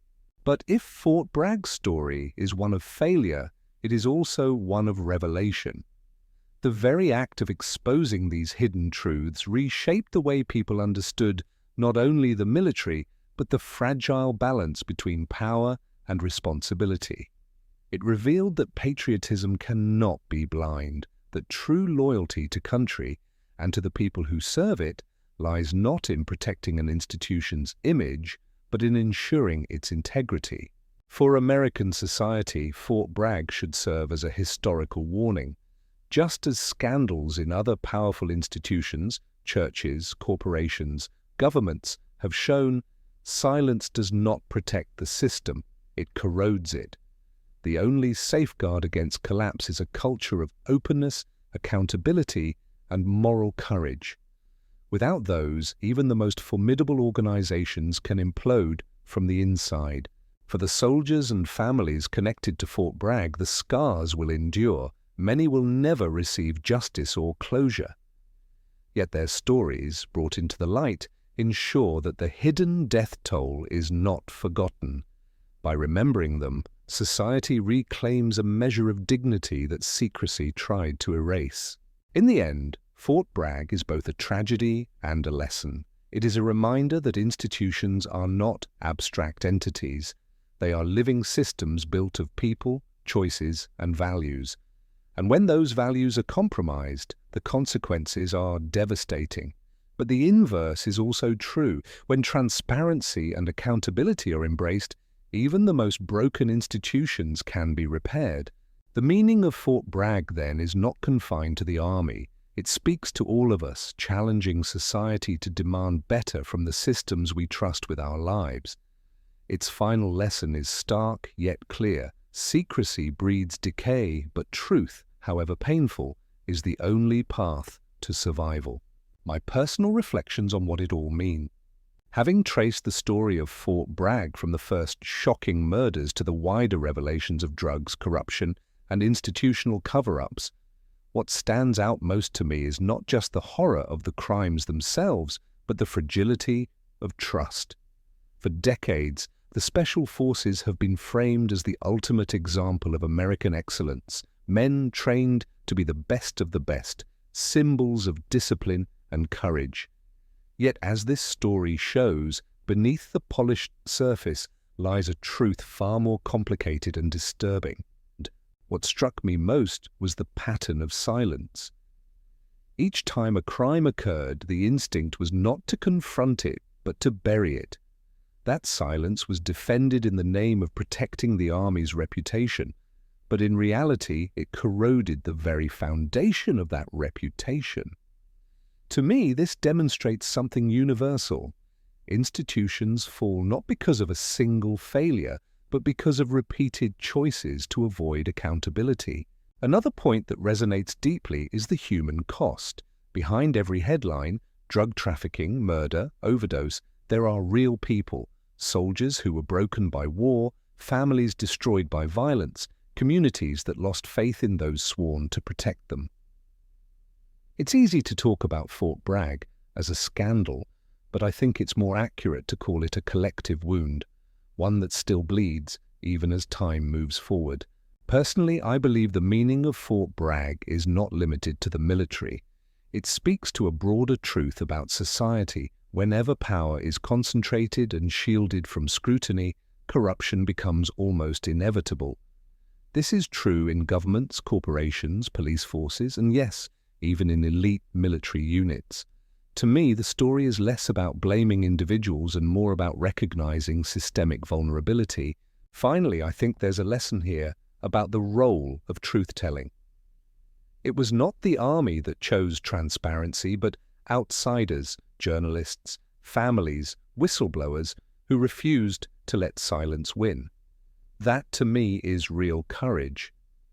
And it suggests that accountability doesn't start at the top. It starts with people who are willing to confront uncomfortable truths, even when it's dangerous or unpopular. In the end, what Fort Bragg means to me is a stark reminder that strength without accountability is weakness in disguise. And if we are to honor the sacrifices of those who serve, then we owe it to them not to protect the image of an institution, but to demand its integrity.